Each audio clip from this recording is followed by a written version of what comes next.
Welcome to another episode of Collaborate and Pull Together, a podcast where we like to highlight all things positive on and off the table and to continue the energy, the ramp up, the build up to Summer Kickoff 6. I have none other than Jason Continini of TAWF, Arm Wrestling Talk, and Jeremy Romano of Sended Arm Fights joining me on screen. They're gentlemen that have helped me make this thing a reality. I am so honored to have them on screen again. Welcome back to the show, gentlemen. Thank you. Yeah, man, it's good to be here. You know, we got some exciting times in the sport of arm wrestling, and we have all evening to cover it all. But I just wanted to say what we have here coming just here in this location in the pit, Deer Park, New York. In just a week's time, we're going to have, I think, a minimum of 150 people showing up to experience this event. The way I look at it, you know, the people who are interested, I expect them about maybe 50% of those people show up. And then the people who actually said they're going to come. So and all their families. I have some of my partners, local partners here and sponsors that are going to be bringing their families because they've never experienced anything of the sort. So we are going to be expanding the exposure of this sport tremendously. You know, with tattoo communities, music community, restaurant, and other collaborations and networking communities.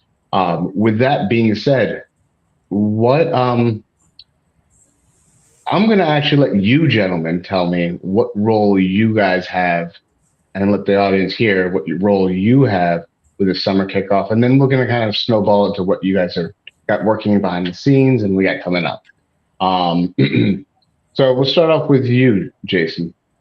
What is the role of TAWF Talk have with Summer Kickoff?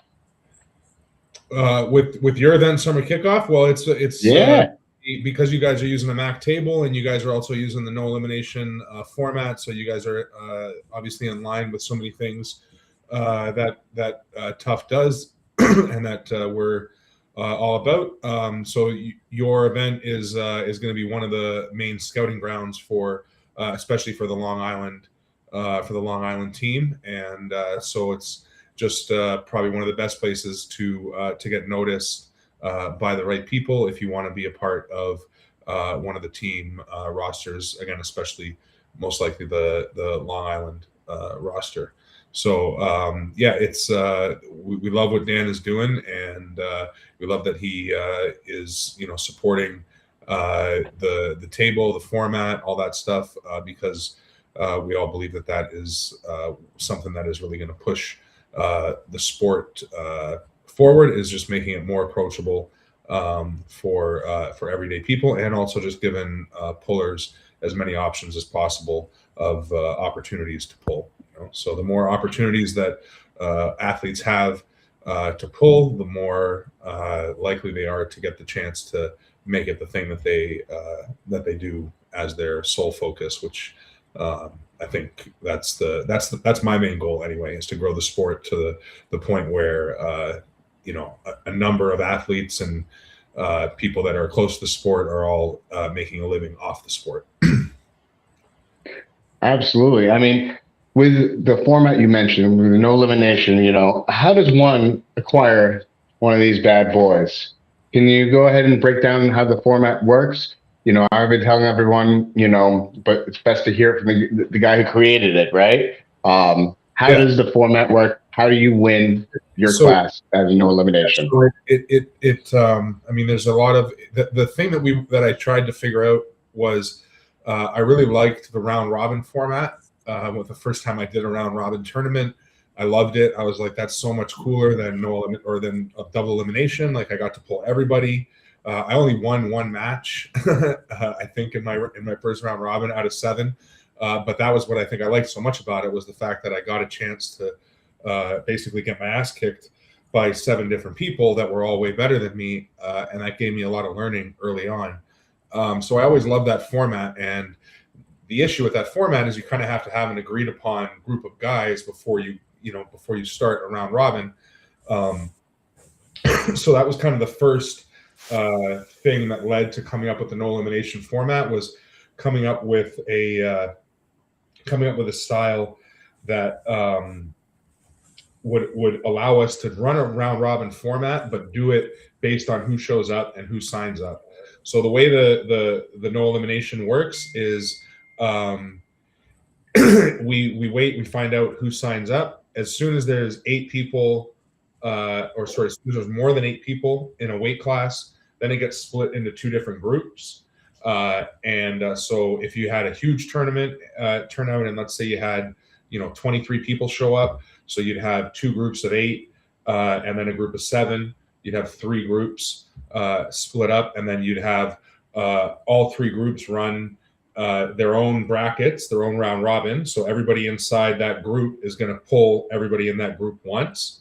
And then we use the tough point system, so it mitigates ties a lot easier. You don't end up with a tie as often when you use the point system. And the way the point system works is only the winner scores points, and the win is worth 5 points. Every foul offsets the points by 1. So if I win, but my opponent has a foul, then I get 6 points. If I win, but I got a foul in the match, then I get 4 points. And if we both have a foul, then obviously the offset. So the winner then would still get 5 points. And so it's just simple equation from there. But when you run, an 8-man round robin, and that's 28 matches or whatever, everybody's scoring points. Even if 2 guys go 6-1, the chances that they both have the exact same point score is unlikely. And then even then you'd go 6-1 if they pulled each other. If one of them beat one of them, then there's a lot of ways to divvy up the tie at that point. But the point system also allows us to utilize the scoreboard, which we haven't got to the point where everybody can use it yet. So I don't know that Dan will have the full scoreboard going for his event, but that's the goal eventually, is that everybody's using the same unified scoreboard. For the viewers, for the people watching it, whether they're watching a tournament that's more of a grassroots kind of an event, or whether they're watching the big team at the home court or whatever, it's the same scoreboard, it's the same point system. It creates that familiarity. So once you win your group, then if there's more than one group, then the winners of the group face off in a super match. If there's 3 groups, then we would do a 3-man round robin as the finals, and it goes from there. If it was huge again and there were 4 groups, then you'd end up with 4 people. We'd run a 4-man round robin for the finals, and the reason for splitting it up is, again, because of the round robin format. Once you go over 8 people, so the math, like the number of matches that you have to do, ends up getting exponential. So the way you do the math is it's the number minus what is it again? It's the number in half minus 1, and the number minus 1 multiplied by each other. So 7 times 3, right, is 21. No, because it's 28. I'd have to look at it. Oh no, 28 is 4, right? Because if there's 8, right? So it's the number in half, which is 4, times the number minus 1, which is 7, which makes 28. And then if you go up again, then 9, anyway, you do the math, I think 9 becomes like 36 or 45 or something. It becomes way more matches. It becomes a lot more daunting to maintain and manage. It becomes way too many matches and becomes way too long to run. So it makes a lot more sense to split up the groups, and then you get that finals action as well, which at a tournament can draw a lot of energy, because again, the thing with a tournament is it ends up being a long day, so you want to kind of keep reason for people to stay involved and stay interested in what's coming. Oh, yeah. Keep the excitement alive. Yeah. So now with this format, I know that it kind of gives a perfect segue into what TAWF is, right? We have the team points-based system that, we have different games and whatnot. And we're going to get into that a little bit later as to the more details, but this kind of gives you a nice introduction of what TAWF is all about, points-based system. What it kind of teases you. This is what can happen when, you're a part of a team now. Imagine if you are not just pulling for yourself and for your own points, you're pulling for a squad that you're with. You're showing up with a squad and you're pulling together, and it really gives you that awesome, awesome segue of experience and understanding as well for the viewers who are just seeing this for the very first time. Oh, I saw something similar at, the summer kickoff. Now I understand what this point system is that TAWF is selling on us. And I think that cohesion is exactly what we need. That sensible growth, that sensible road of progression, if you may, on how you can get to the next level and what that means getting to the next level. So with that being said, I'm going to jump over to Jeremy real quick. Speaking of getting to the next level, Sended Arm Fights has been a promotion that's been kind of popping up all over the place. You got Montana Armbender over at Nationals and all over the nation. We have pullers. They're all from the East Coast, but they're just kind of popping up all over the place. So tell us how Send It is participating in one of East Coast's biggest networking arm wrestling events that ever came to be. Oh man, pretty much just when we linked up together and got to talking about everything, and we were just on the same page, kind of headed in the same direction. I just I wanted to come out and meet up with all the guys and get to pull a little bit, bring the family. We've never been to New York, so we're gonna make a little vacation trip out of it. But yeah, just there was so much going on, so many matches. I wanted to get in there and throw in a little sponsorship and kind of get my, foot in the door with you guys. And like I said, like I was on my own journey of finding good pullers and just all around good people and putting a team together and stuff like that. So it really just gave me a kick in the ass, kind of jump start to okay, now's the time to do it, to get in and let's start spreading this a little wider than just a little southeast coast type. So yeah, I wanted to get up there and kind of learn about everything else that's going on, like you said, behind the scenes, and getting to meet these guys, Jason and Ian, and then some of my pullers that I've never even met before, but we've talked, we knew each other, but I've yet to meet probably 5 or 6 of my pullers, honestly. Um, but yeah, it's like when I had John Therian, I was and still am, I throw him sponsorships. He's a great guy, and but he's busy with with Tough right now, and Yeah. a lot of things and everything. So I So, kind of had to hand him over to Jason. well, Yeah. so I do want to, express the importance of the summer kickoff, not just that we get connected and, develop a further and bigger relationship. One of the greatest things that Jeremy, I think, is offering to the athletes of the Super Match athletes is 2 lucky winners are going to be walking away with $250 to get themselves to the next MAC event. So, once they got their match secured and everything set up, they have a $250 travel voucher essentially to help, alleviate some of the costs and expenses that it takes to get to these events. Because we all know, listen, it ain't cheap to fly or stay at a hotel, So it's a gracious gift that you have given for these athletes. I'm looking forward to seeing who is going to walk away with it. Yeah, yeah, I think that's really cool. I'm all about that. They got to have something to look forward to, and you want to give them the best experience you can anywhere they go. And I've just had in my heart that summer kickoff was going to be huge, full of good people, full of a lot of strong pullers, a lot of big guys. I'm looking forward to meeting Paul Cruz and a lot of those big guys up there. So yeah, I'm excited about it. I think it's going to be phenomenal.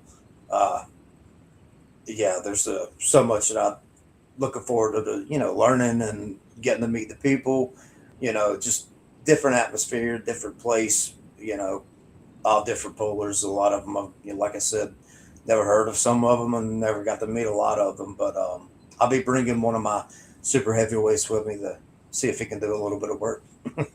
So Levi Rafowski, he's going to come out. He's going to pull in super heavyweight with us. So that's an amazing thing to have. A few people that are close to home, but also you've gotten the network, as I said before, and it's cool to have them. So many of them at the same event. To represent, send it at and be a part of this. And so, Ian just joined us, the co-founder of Mac. It's on screen with us. He's driving, so we don't want to distract him too much. He's driving while on podcast. Oh no, we can't hear him. Oh, you can't hear me? Oh, I can hear you. Yeah, there's a lag.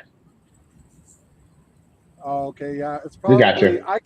I can hear you guys fine. I'm probably in a shitty reception area, but you guys, I'm hearing everything. So if you guys can't hear me well, I'll just shut up. We're good. If you want to give me yes or no questions, I can answer those if you want. I'm just Fair excited enough. about everything. So I got every excited about June 6th, June 7th. I have to go from your event directly to fucking Jason's event the next day to ref, and then the next weekend we Tough and Mac got a big pro show. big event at the pro show. I'm sure you guys already talked about that. no, we actually haven't even brought that up yet.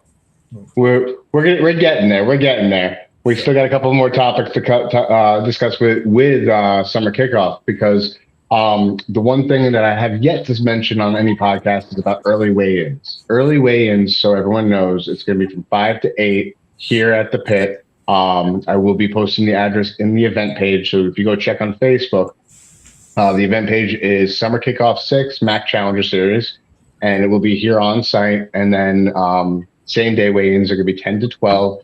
Super matches are going to start at 11:30, and probably be done by around 1:30, and take about a half-hour break and jump right into the tournament itself. So we got a lot of people coming in, on Thursday and Friday. So please let me know if you're in town, and I can help you out and guide you with anything that needs to be guided. And now I just want to shout out a couple people who are in the chat. We got the Drew, who's in every arm wrestling podcast I've ever seen. Jason Husband, what's up, man? We got Zach, who will be jumping in the show shortly. He is also a partner of the Summer Kickoff event. And you can see some of his awesome awards behind me. We got Ryan Bussier. What's up, man? How's it going, everybody?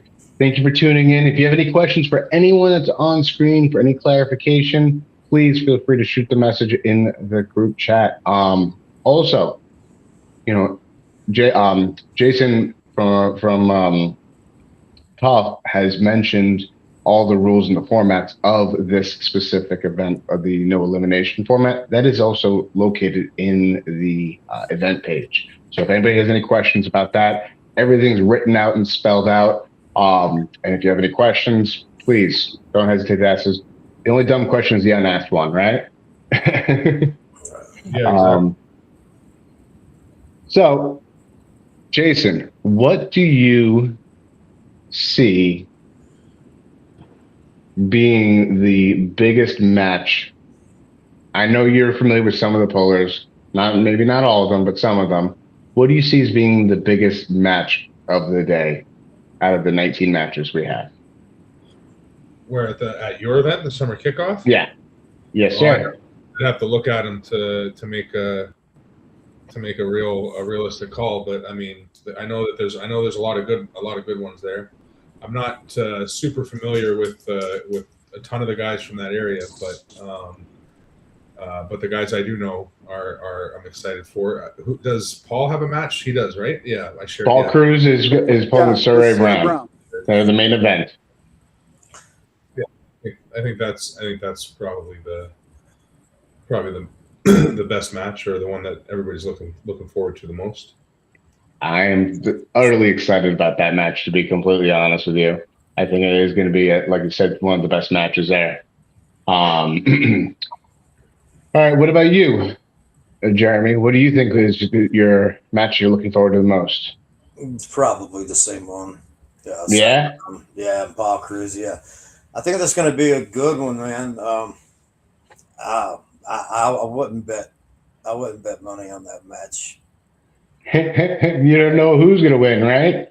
Yeah. I mean, I'm looking for Paul to win, but I don't know. It's going to be a It, banger.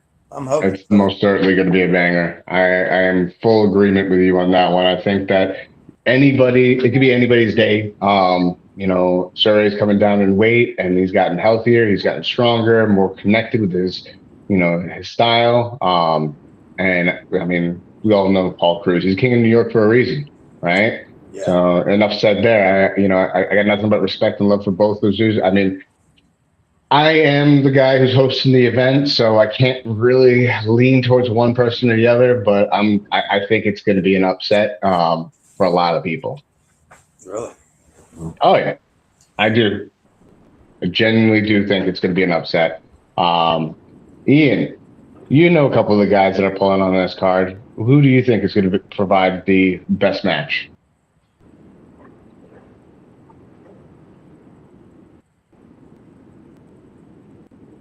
Ian? Oh, looks like Ian froze there. Oh, there he's back.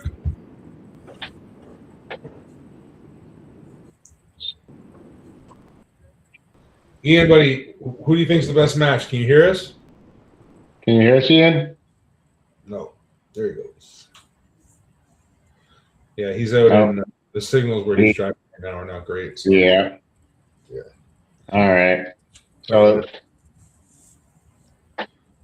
I apologize for those who are viewing that if I have a lag. I am trying out a higher quality camera, which does take a little bit more juice. So if there's a lag with the audio for me speaking, but if there's a little bit of a lag. I don't know. Jeremy, are you getting a little bit of a lag? No, I'm good. You see everything and hear everything on the. Oh, it might be on your side, Jason. Yeah, it could just be on my side. I don't know. I'm just your audio's coming in fine, but your screen just looks like it's in slow mo. So I don't know. No, Just checking, but maybe it might just be the camera. Yeah, it could just be the way it's coming in for me. As long as nobody maybe ask the chat. Anybody in the chat notices it, but it's fine. Anybody in the chat noticing me going in slow motion? Let me know. Shoot it in the chat. Make a comment on that. I am going to try to get up the entire list. I thought I had that available. Let's see. That is. Okay, here we go. Right over here. Yeah, I know there's a couple other matches that look interesting in there.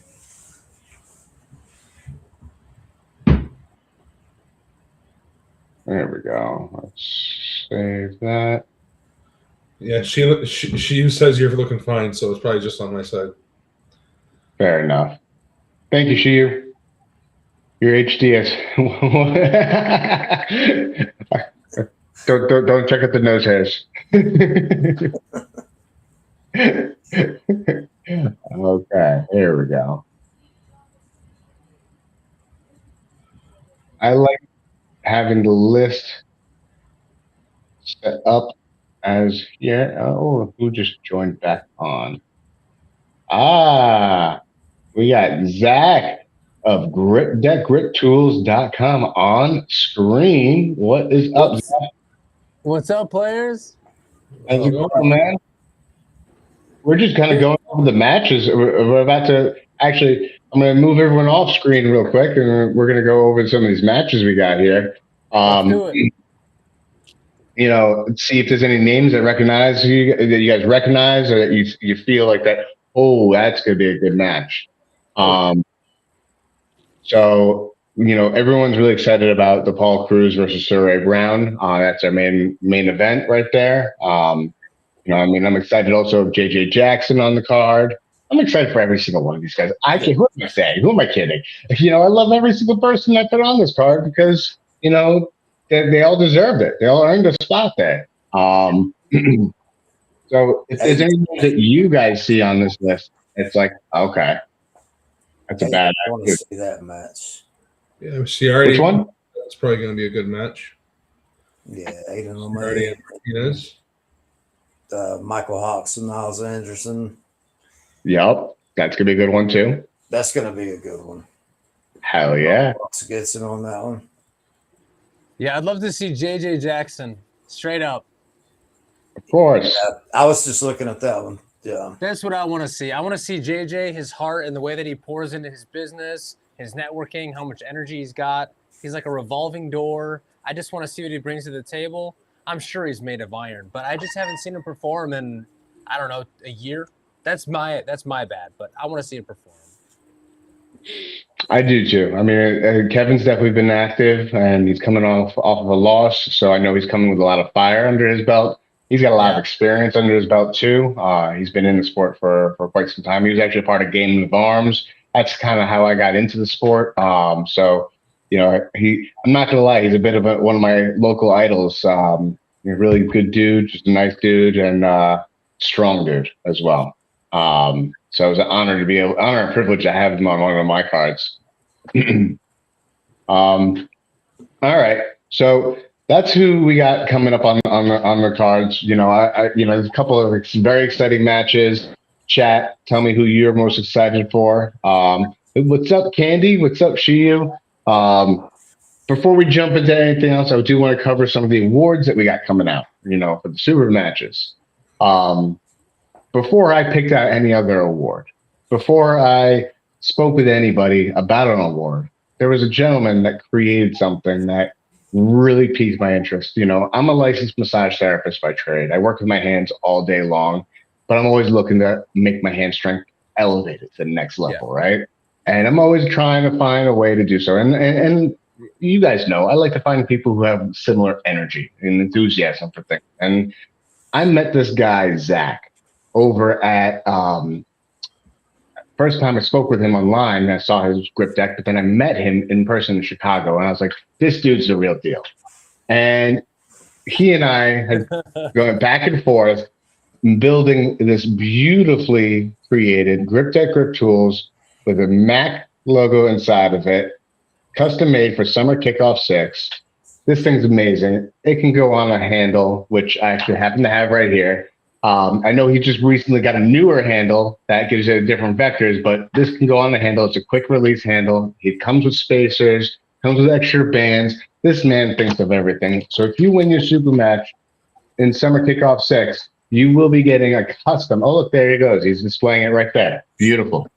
If you win your super match in Summer Kickoff 6, you will be getting your very own exclusive golden Summer Kickoff 6 grip deck L&R.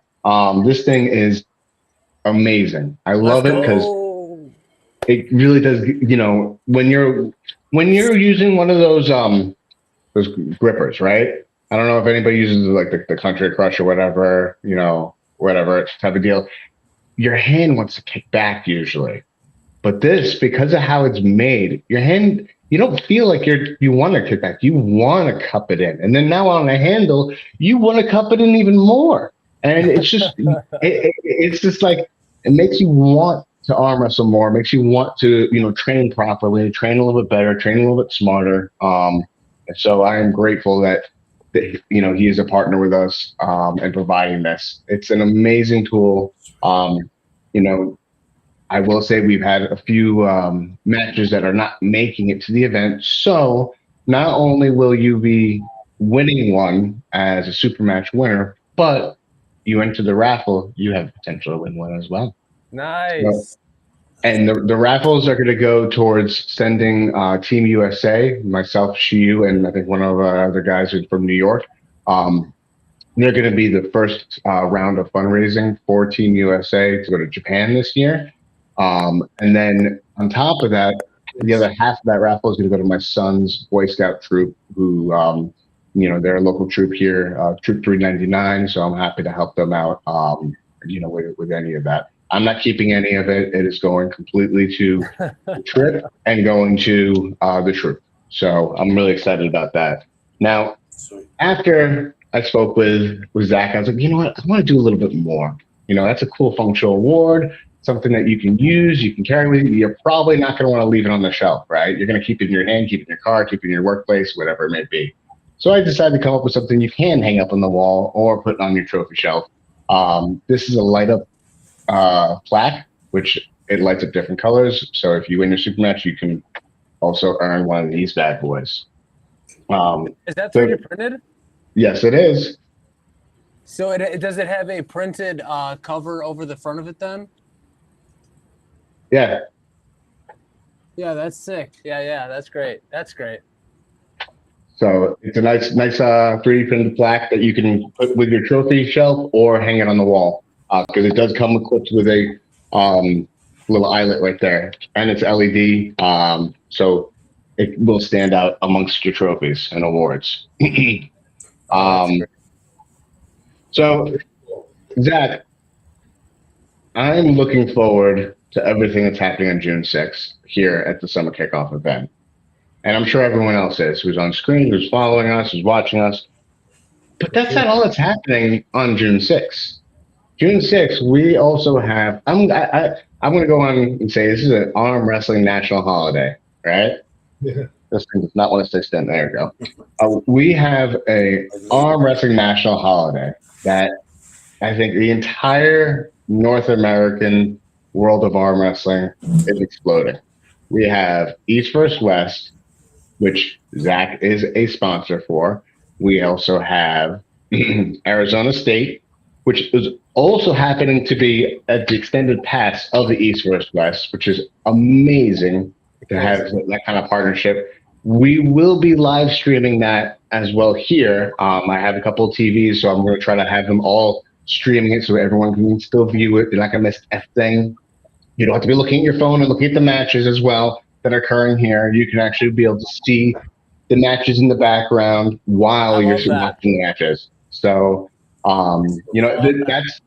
that's what this is all about, man. Pulling together and bringing more eyes to the sport, to the people who are already in it, but also bringing new eyes to the sport too. That's the main goal.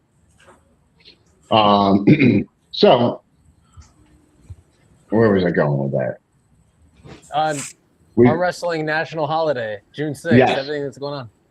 Yes, arm wrestling national holiday. So, gentlemen, other than the Summer Kickoff event, what excites you more? Because I know, yes, we all are very much excited about the Summer Kickoff, and I'm very happy to be hosting. But what's happening other than the New York event that you're like, this is pretty badass? Is there a match that's happening East vs. West or Arizona State or even another place that you're like, that's one after all the festivities here in New York, I'm going to go ahead and tune in when I'm in my hotel room. Which match are you looking forward to? Jeremy, we'll start with you. Oh man, there's a lot. I think I have fighters at about every one of these events. So, yeah, East versus West. That's just got a banging card. I mean, I want to see a lot of those matches. I would like to see Paul get in there and get his chance and win the tournament, so he could get on the undercard the next day. Would be really exciting. So, I mean, and he's got a really big chance of doing that. But I think one of my other matches I want to see probably is Josh Ellingson in Arizona. Who is it? Is it Brandon Ellison? Yeah, that's us, sir. Yeah. So that's going to be a good one. Man, Josh just don't lose. He's a tank, man. He's been tearing up everybody. I don't think I've seen him lose a match. That I've found that, but yeah, I'm real excited about that. And then, like I said, we've got how many 3 or 4 Syndic guys at your event. So I'm excited about all those. But oh yeah, I think I'd like to see Joseph Morano win his. There you go. Okay. Yeah, I'd like to see that one. Jeremy, Jason. Yes, Too many J names on the screen. What match piques your interest in the world of arm wrestling other than the Summer Kickoff? On that day, I mean, I'm interested definitely in the Auden and Jeremy Parker match. Hell yeah. I'm definitely interested to see how badly Auden will spank around Michael Todd's little disciple. And what was the other one there that's happening that day? I mean, Todd and Oleg is. I wish I had higher hopes for Todd, but I feel like Ole's got a good answer for that move as long as he's not too. As long as he's patient and takes his time, I feel like he'll be able to work through Mike pretty. It won't be easy because Mike's not easy, but Oleg he's just so fucking strong, and his hand is ridiculous. The way that he dummied Toddzilla when they pulled, I didn't see that happening, and so I feel like that could be in it. That could be an interesting match. If he's too ambitious and tries to attack it too much, he could definitely get himself in trouble. But I don't think he's got enough of a press to finish with a press. He's going to have to beat Mike going over his hand. So that could be an interesting match. Corey West is pulling. Who's he pulling again? I saw that one and I thought of that one. Cody Merritt. Yeah. No, Corey West. Cody Merritt pulls someone else. Corey West. Isn't Corey West pulling Cody Merritt? Is he at East First West? I thought Cody Merritt was pulling someone else. Yeah, I could be wrong. Oh man, I'm horrible at this. Oh, and then didn't they just announce Alazan is pulling Vitali left-handed? Reichard. Yeah. Left-handed. Yeah. And then he's pulling Reichard right-handed. Reichard against who did I just say? That's who it is, right? Reichard versus Corey West. Oh, it's Reichard versus Alazan. Right-handed. But didn't they? I thought I saw Alazan versus Vitali left. Maybe I'm wrong. I'm looking it up right now, man. Let's see if I can bring this up real quick. Like you said, it's gonna be a crazy day. Maybe it's maybe it's not this one. Maybe it's another one. There we go. All right, we got yeah. Oh no, so it's Cody Merritt versus Cataract. That's right. Yeah. Okay. Right. And West versus Pavlo. Right. Yeah. That I think that's gonna be an interesting match, but I'm gonna give Corey the edge on that one, but I still think it could be interesting. Pablo's just so strong. Absolutely. Just so hard. Yeah, John's pulling who? John? Is it Not at East First West. He's on. He's over at Arizona. Arizona. Yeah. Yeah. Let's see.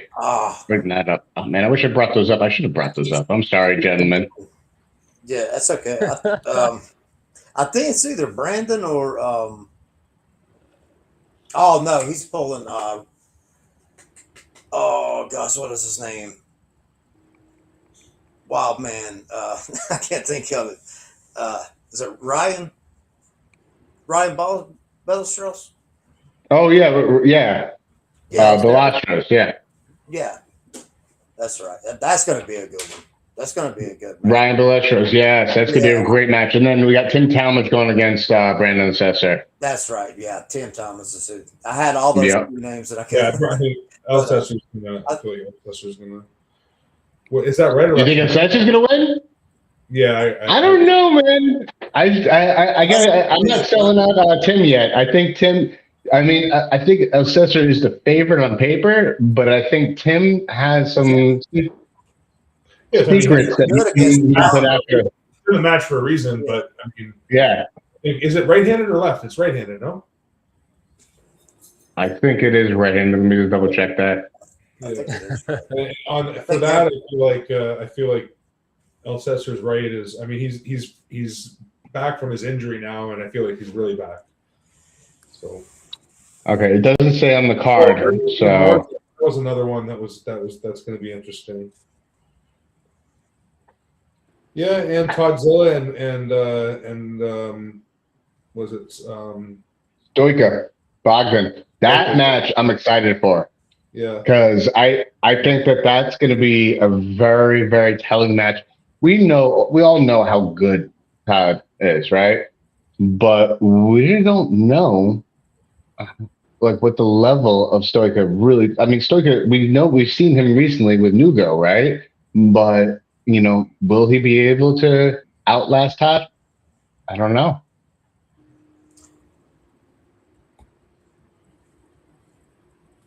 Can you guys hear me? Yeah, sorry, I missed that. Could Cody, what was that one again?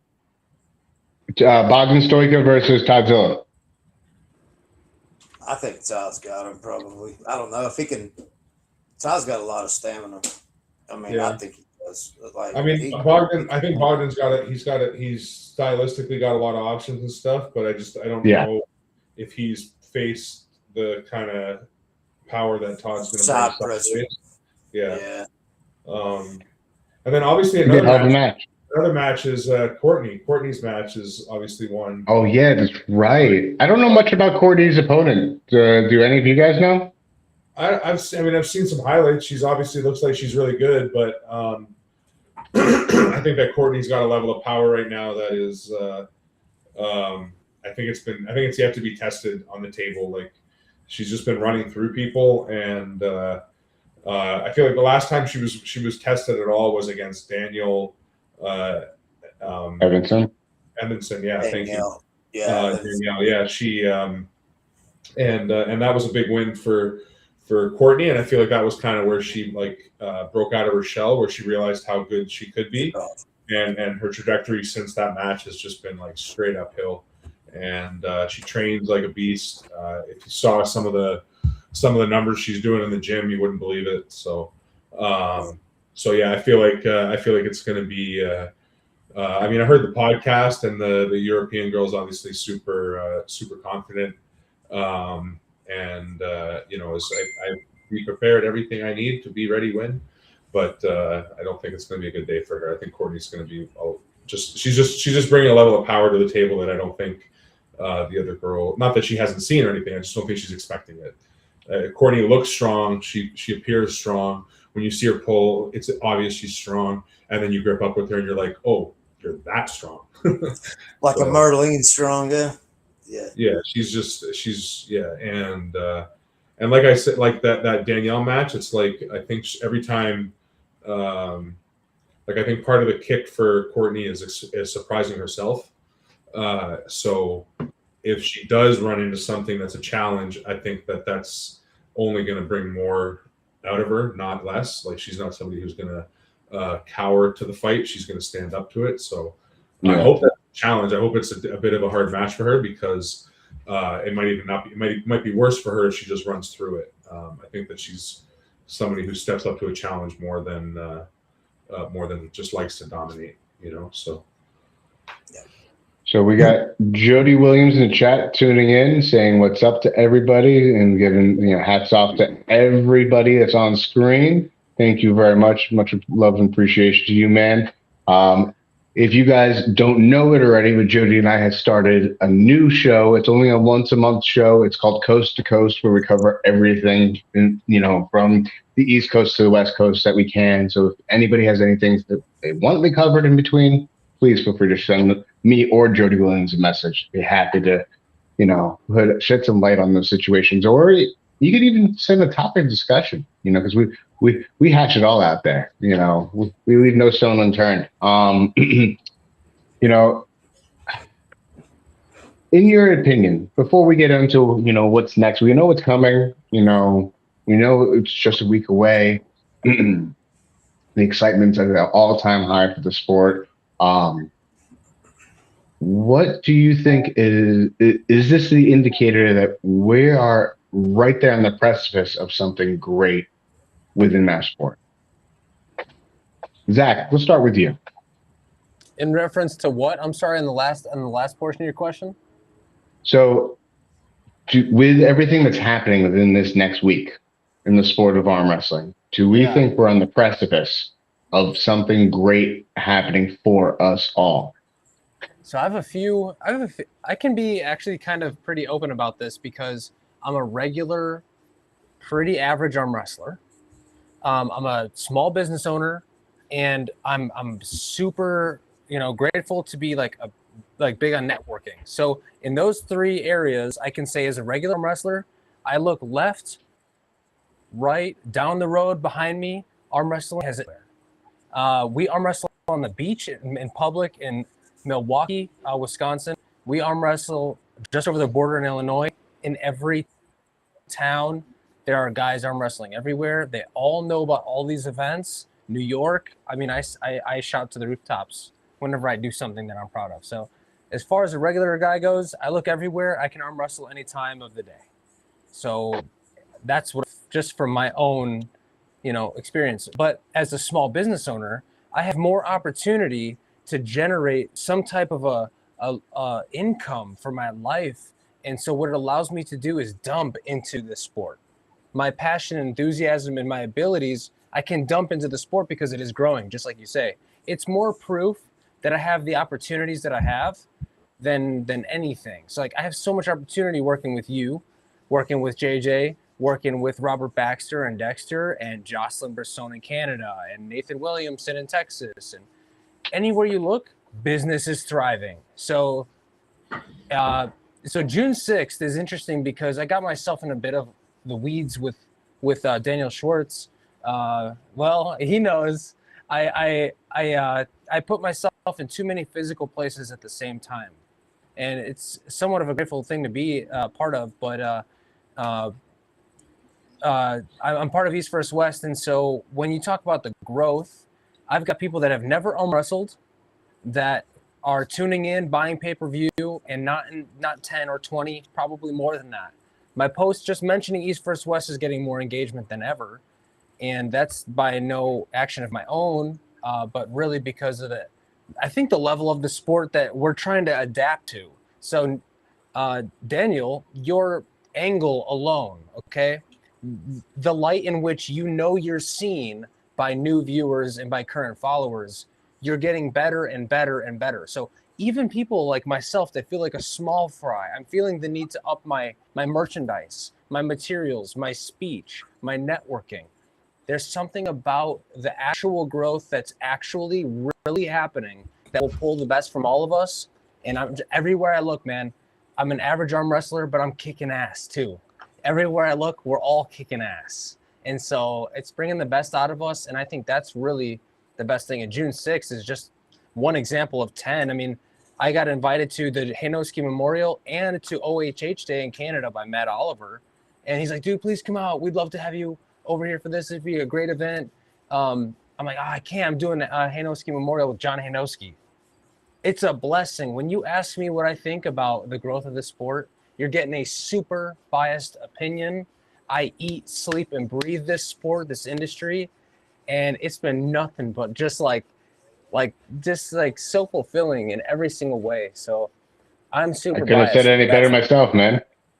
I could not have said it better myself. How about you, Jason? What are your thoughts on the growth of the sport? Is it an indicator that needle is about to skyrocket?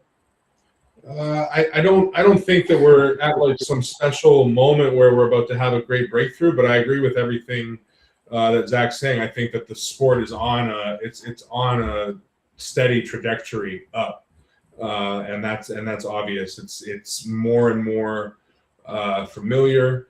It's like more and more people are aware that it's actually a sport. The engagement online, like the number of views, like even just some of the numbers that I heard from the last East vs. West in Germany for a number of YouTube views that were ripped, like during the pay-per-view. Like even though they had probably one of their best days for pay-per-view sales, if not their best day, they also had the most number of rips happen, and their security's tight. So like they're doing, East vs. West is doing better at getting more sales and making sure that their sales are more secured, but at the same time the bootlegging is higher than it's ever been, which means that the demand must be higher than it's ever been. So I'm very much a numbers and metrics type of a person, and if you just look at the metrics of views and stuff, kind of like what Zach was just saying, it's you don't have to look for arm wrestling, it's apparent, it's everywhere. And now that we're, you know, so far past, like during COVID, there was a, you know, vacancy where nothing was happening, but now that we're so past that, and we're so back to, not only back to normal, but into this new wave of it, like again, like this June 6th, there's like so many events happening. You know, there's all the events we're talking about. There's an event that I have on June 7th, which is it's not even a public event. It's more of a private event where somebody's asked me to do an arm wrestling demo because there's going to be a bunch of people there, and it's a good opportunity for exposure and everything. So just another example of the sport growing. But on top of all that, there's an event that the guys from our club throw this, they call it the Players Arm Wrestling League, PAL, and they have their own little super match thing. And they even have an event on that day. You know, so it's like the amount of arm wrestling that's happening, not just like guys getting together and pulling in someone's backyard, but like people actually trying to host an event, trying to, you know, pull people together, get the table there, get the refs there, make sure the matches are lined up, make sure people know what the way is, all that kind of stuff. Like the amount of even just that happening is growing, and that it's kind of like, again, I'm a chef, so I come from a cook background, like a cooking background. But if you look at, you know, restaurant industry and culinary industry and any big city or everything, it grows, and then it gets to this level where the people that originated the like the par level of how good the food is going to be in that area, they start to have all their little disciples, like people that have worked under them for 10 years, 12 years, whatever, 8 years, and they start opening their places, and then it like balloons, and then it like balloons. And like if you look at New York, it would have been like in the 70s kind of thing that it happened, where all of a sudden, and then it's like boom, now we're at this level where there's so many good places because there's all this offspring of chefs, and then it happens again, and then it happens again. And I feel like we're at that point now where guys like us, like you, Dan, myself, Jeremy, even Robert and Dexter and those guys, like Robert used to go to events that people would host, you know, like he used to be an arm wrestler.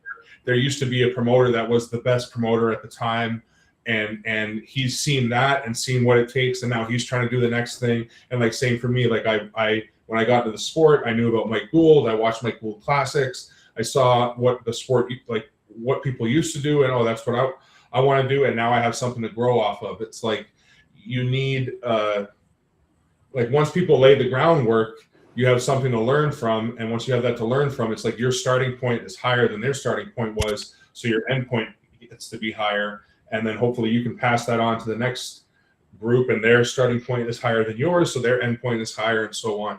So if we are at some sort of a point, I don't know that we're coming up to it. I feel like we may have already passed it, but we're at that where all this next round of individuals that care about the sport and want to see it grow are all taking on the energy that has been laid down for us, and trying to, you know, move it forward and pass it on. So absolutely right. Rising tides raises all ships, right? I don't think there's one moment that's about to happen and break us, but I think the trajectory is almost feels like that. That's fair. That's fair. You know, like I was saying before, rising tides raises all ships, right? One of the coolest things I think. If arm wrestling goes up, and all arm wrestling goes up, like if one promotion and one person's event or match or something like hits a boom, then everybody's goes like it's like if the gap is here and this goes up, it's like this has to catch up, and that's just it has to by nature happening around us constantly. Well, you know, one of the things that I was talking with Jody Williams on my last show, the last Coast to Coast, was that we have so many events that are happening all across the nation, all across North America, not just the nation, within a very short period, but they're all high caliber matches. There's no slouches on each of these cards. You know what I mean? These guys are, you know, top level, you know, performers, and that just shows like the depth of how big our community really is. You know what I mean? And I think that and to that point, and I'm going to talk to you about this in a moment, Jeremy, but to that point, choose your flavor. right? If you like a specific promotion, you like a specific format, you know, you don't have to try to do them all at once. Or for myself, I go and I like for this year. This year, I made IFA a priority to compete as an athlete. I wanted to go to IFA Worlds because I heard Japan was on the map. I spoke with my family. My entire family said, you need to make this happen. So that was my priority this year. You know, next year, I might have a different priority by way of nationals, or I might have a different priority by way of talk, or I might have a different priority. You know, it's going to be year after year because it's not going anywhere, right? The sport of arm wrestling is going to be here long after I'm gone because it was here long before I got here, right? But the growth of it is how I can actually help, you know, expedite wherever it is going, wherever it is going to be, and the opportunities that we all gain to have. So, Jeremy, your opinion on the growth and how it has been, you know, since you've been in, and do you see it about to expand more, or is it like you know, Jason was saying, like a steady trajectory that it's just growing at the rate it should be? I think that my personal opinion, I think that it's grown. It's just kind of just like how Jason said, you know, it's going to keep, you know, doing something so long until it gets kind of stale, and then somebody's going to do something that's going to raise another bar. I think we're right there right now at that next bar raise. So it's grown like just, you know, tenfold in the last year. Uh, you know, I've been doing what I've been doing. You know, I pull too, but my body's just so old and wore out and broken. I'm not good. I mean, I do it for the fun of it, but I love the sport. And, you know, that's kind of where I want to leave my legacy behind is, you know, kind of just like with what Jason's doing, he and all these other, you know, big name guys, Rick Baxter. You know, I want the pullers to be recognized more. You know, I want them to be able to be paid better. You know, I'm looking forward toward, you know, something big like Tough coming out and like making a main stage type. This is the top tier. This is the NFL of arm wrestling. This is the NBA. I'm looking for something like that to happen, and I think whenever the uh, you know the exposure gets out there to the people that everybody knows arm wrestling, everybody's done it. It doesn't matter if you're a man, woman, child, like you've probably done it in your life. So that's me, just the love of it. I mean, we never had it back in West Virginia so much where I grew up, but we still did it. Even even if it was wrong, we still did it. Well, you know, that's the thing. The approachability of the sport is what makes it why it's like such a conundrum for why it isn't mainstream or popular yet. And if you look like again with all the work I'm doing with Tough, like trying a lot of it is research and a lot of it is planning and organizing and market, you know, analysis and stuff. And if you look at the last 10 years, new sports IP, like new sports IP is one of the riskiest, but one of the most, also one of the best, like ROIs that you can do. So if it hits, they're extremely successful, but like a lot of them try and not a lot of them hit. But the three most successful in the last 10 years is Grand Prix sailing, pickleball, and technical golf. Sailing, golf, and pickleball. We can be more exciting than sailing, golf, or pickleball. Yeah. You know what I'm saying? We just need the right approach. That's coming up mirrored and backwards. I'm not sure what that says, bud. On your plate there, Zach. Oh. Okay. We'll see you back here in a few minutes, Zach. But yeah, that fucking sailing, pickleball, and golf. Those are the most, and by most successful, I mean like hundreds of millions of dollars. I mean like 160x on initial investment. So again, I agree. Like arm wrestling is so approachable. Everybody knows it. It's by far more exciting than those three sports. Yeah. So as long as we package it properly and present it properly, there's more than enough sports fans in the world, you know. Oh, definitely. And again, it's just plain metrics. Like if you do right now, like if you looked at arm wrestling 3 years ago, and you looked at YouTube and the views and everything, the active market was probably around 5 million max was the max number you could argue are people that are actively consuming arm wrestling content. Now it's over 10, easy. You can easily argue over 10. So it's doubled in the last three years easily, the amount of viewership. And we're seeing that. We're probably behind. Yeah. And probably behind, you know, in our country. Yeah. Oh, in North America, compared to yes, we are. It's there's more viewership. It's more popular in Europe because a lot of the countries that do well in WAF and for world champions and stuff, they get a lot of subsidies from the governments, like the athletes do if they do well. So there's more of an incentive for younger kids to dedicate themselves to that sport. And also the reason it does well in those countries is because the barrier to entry, the cost of entry is so low because it's such a primitive sport, which is another reason why it should be so popular. Like what's the other sport that takes nothing, that all you need is a bag of rags to play? Soccer, the most popular sport in the world. Like to me, arm wrestling has the potential to be as popular as soccer if it's presented in the way where people can go watch it for a few hours, have a great time watching it, have some sort of tribal attachment to why they're there. They're not there to watch a specific person. They're there to cheer for their team. I think that's a huge part of it. Obviously, that's why I'm doing what I'm doing with Tough. But and not having to pay $500-$600 just to go see it. A ticket. Yeah, exactly. Exactly. And that's the other thing is right now the only way athletes are getting paid is by pay-per-view events, which pay-per-view events means you have, like, if we have 10 million people that are interested to go, hey, what's arm wrestling, watch it on YouTube, only about 1% of that max is going to actually pay money to watch something on, and that's to watch something like that, that's not what's going to make the athletes money. What makes athletes money is when 100 million people watch the sport just to watch it, and sponsors go, okay, I want to be a part of that. Here's a bunch of sponsorship dollars, and now you can pay the athletes. It's not based on like any other pro sport that is where the athletes get paid like actual dollars.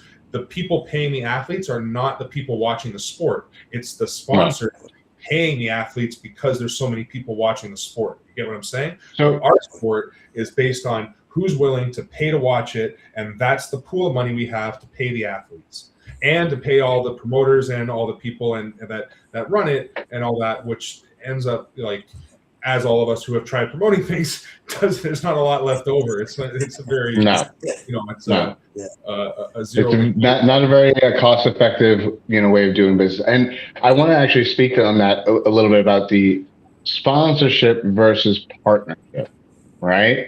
I think that's one thing that we talk about, sponsors and getting sponsors, and they think that is, what you're referring to, I believe, is more of a partnership, because sponsors, if you think about a sponsor, someone who's donating something and not necessarily expecting as much in return, whereas a partnership, there's a return on investment.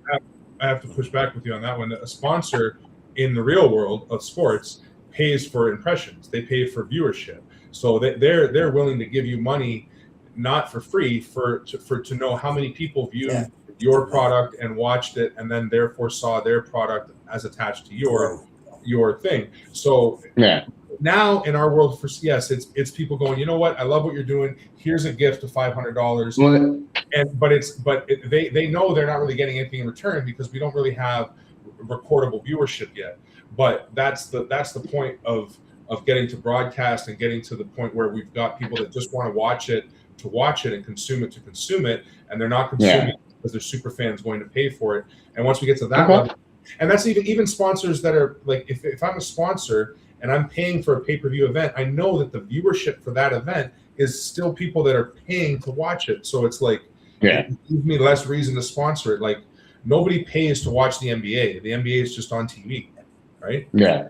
Like, so it's all the commercials. That's where I think I right now you're right. The way sponsorships work for us in arm wrestling now, you're correct. It's more of a partnership, and that's a misconception of it, right? we need to get to the point where spots are coming can to I us. talk Hey, about you something? guys are getting views. I want to be on. Yeah. Sorry, go ahead, Ian. No, I because I was in the back and I was listening to your guys' conversation, I wanted to touch on something that the gentleman, I can't see everyone's names because I'm on a small phone, but the gentleman that I don't know, what's your name, sir? Jeremy. Jeremy. Okay.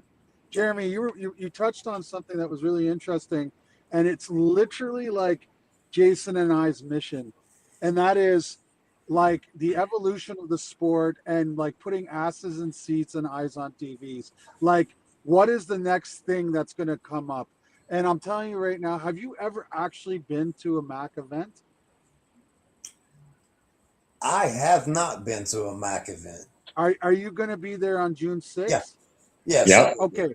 All I want you to do is observe how efficient, or this is what I think. I think we're extremely efficient, and the actual essence of what arm wrestling is, man puts other man to pad to its actual fucking conclusion.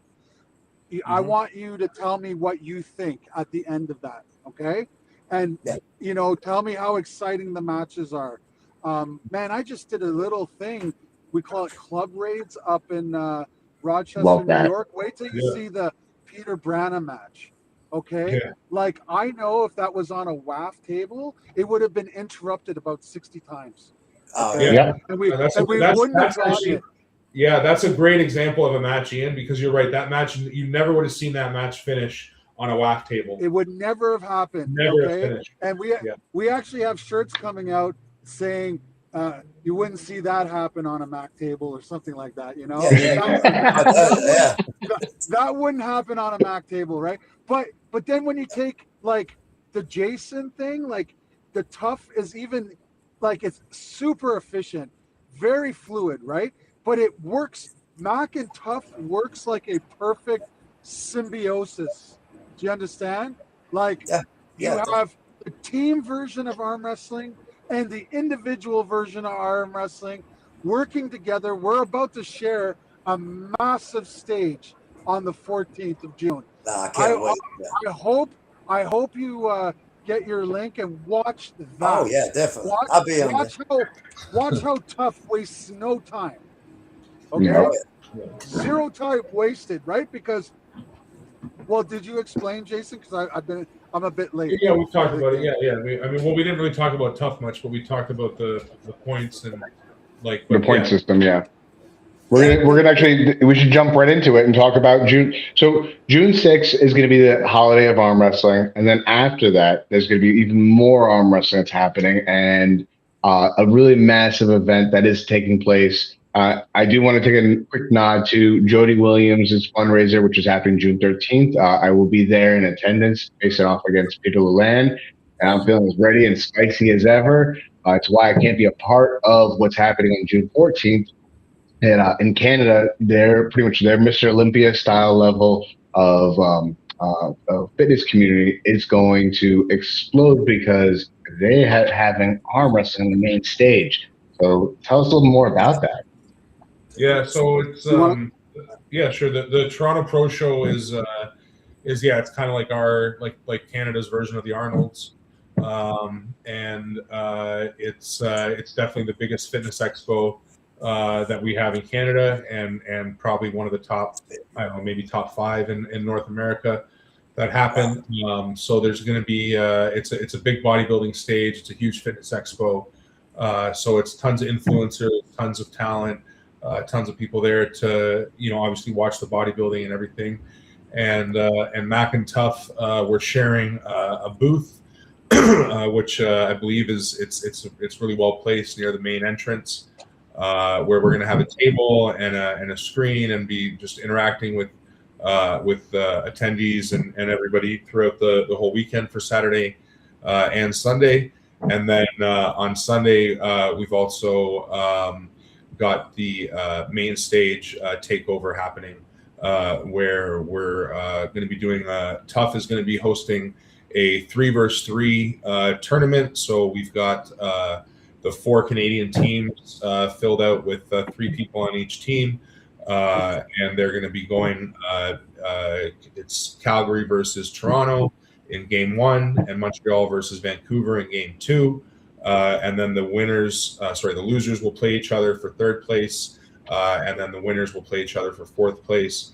And then in between all that, and after that, we have a whole bunch of MAC super matches that we basically we're going to be splitting up into like a prelim card, an undercard, and a main card, and then kind of tying that in so that on the main stage on Sunday, for as long as we can fill it without leaving big gaps empty, and without having too many huge gaps of like 3 hours constant. So trying to space it out throughout the day so that no matter what, when people are walking by, there's something arm wrestling happening on the main stage.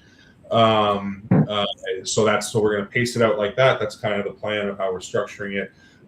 Because it's a huge opportunity to be on this stage, and to be able to present it to this big of a crowd, and it's a bit of a last minute thing for us, but the community has responded really well, and we've got a great response of people that are excited to help with the exposure and make this a big event. So we released the teams earlier today, and we're going to release the super matches in the next day or so as well. Start letting everybody know what's going on there, and it's going to be an exciting day of arm wrestling. And like Ian said, it's going to the efficiency level is what's going to blow people away. If this is the first time for people watching arm wrestling, they're going to see it, they're going to accept it, they're going to be like, "That's cool, I like it."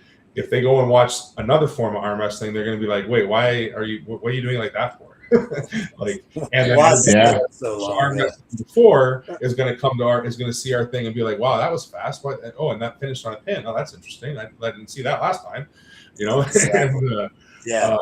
that is if I could interject. Yeah, he's exactly right. Look at it from this perspective. If you take already seasoned arm wrestlers of 20 years or more, right? They're going to look at Tough and Mac and be like, they might have a bunch of complaints, right? Oh, they don't do this or they don't do that. And we're like, okay, that's because you're hardwired to a particular way of doing things, okay? But we're like, they have failed. The people that have been in the positions of power for arm wrestling have been poor stewards of our sport.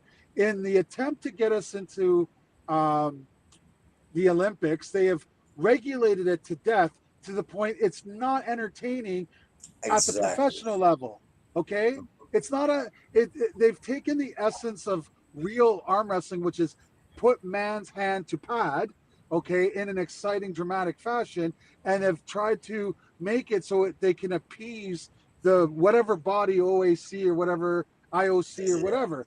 Well, Jason and I have that is not our goal. Our goal is to make it professional, right? Entertainment number one, okay? And at the end of the day, when you guys see what we're doing, we're fluid. Like, for 2 years, we had a particular setup and we thought it was the shit. And then, the same problem kept arising. And I was like, you know what, Jason, I think this is the year we actually have to change our setup to make it a little less so people can't cheat. And what that was we would say, close your thumbs, close your hands, go.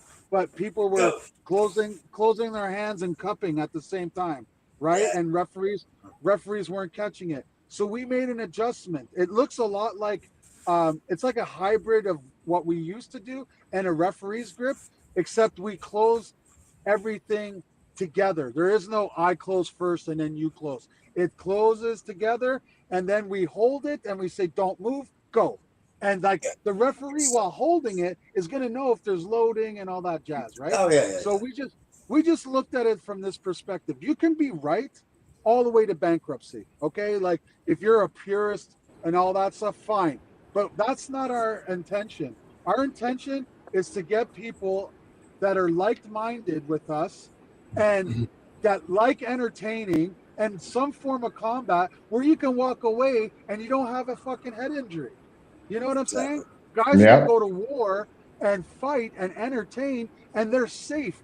And I mean, we have not, knock on wood, we have not had a single major compound break in almost 3 years of being in That's awesome. existence. Think about that. I've seen Okay. 2 happen in 20 minutes. Yeah. And the Zach, other thing, real quick. okay. Zach wants to comment on that. Yeah, if my mic is Okay. picking up, okay. Yeah, we can hear you. I remember Brian Shaw when he was coming up in strongest man competitions. They were arm wrestling. The strongest men were arm wrestling on these little tables, and it's not that arm wrestling now isn't super entertaining, but when you don't know anything about arm wrestling, I don't know what it was, but watching the strongest men arm wrestle, as ugly as it was, just the fact that they were doing whatever was natural and they were not bound by these constraints of, they weren't kings moving anyways, right? I mean, they were trying to press, they didn't even know what they were doing. Yeah. But I don't know what it was about the nature of it, just felt natural. And it's not that I have a problem with rules. I mean, I'll do a ref script, I'll do whatever I got to do to compete. I really need it, whatever it takes. But I maybe think that we could do, I believe in my soul that I can bring a lot of energy and passion to just the average Joe and their perspective of the sport. And I think we could mitigate some of the kind of like nerdiness on the rules. I say nerdiness. I'm a nerd. Trust me, you guys have no clue. I'm a super nerd. So I'm all for the nerdiness. But when you're watching a sport like football, you just want to see people like Rams, man, go head to head. That's all you want to see. Buddy, So Let's see the buddy, action. think about it. That's Think about it. exactly- We have like, Yeah, we're at like a exactly. 96%. Is it not 96 or more percent pin rate? I don't even know how many matches in an entire event will end in fouls. Am I right on that, I don't Jason? think we ever had a. I don't think we've ever had a full like we've had rounds end on fouls. Like, but I don't think we. I don't But think not a super match. Yeah. Yeah. No, I don't think I don't think I've ever witnessed that. With what Zach's saying about the world's strongest man thing, the reason that you get that naturalistic, they don't know what they're doing, and it's just like they just start and it looks more natural, Straight, yeah. is because they don't know what they're doing. As soon as two guys know what they're doing, they're looking for that edge. They're looking for that minor advantage, because people that know arm wrestling know that this is all I need to be on top of you. Like, you have nothing on me, and you have that much on me. You're on top of me, like I have nothing on you. So when all that, but I never really got to finish my point, guys. My point was this: those old guys that want to look at the sport and critique it. That's not who I'm trying to market to. I want the layman who knows nothing. All right, and they're gonna sit there and they're gonna watch WAF arm wrestling, and then they're gonna watch what we're doing. And if they've never seen arm wrestling, what do you think's gonna look more like what they think in their mind? Right? Two guys getting up there and fucking fighting to the end and someone gets pinned, or 30 to 40% of the matches ending in fouls. Like, do you get what I'm saying? Yeah, no, it's definitely more bang for your buck. I want the opinion of the people that know nothing about it, that don't have any previous biasness. And let me ask you, what is more entertaining to you? And if anyone says it's WAF, they're fucked in the head. It just doesn't make any sense.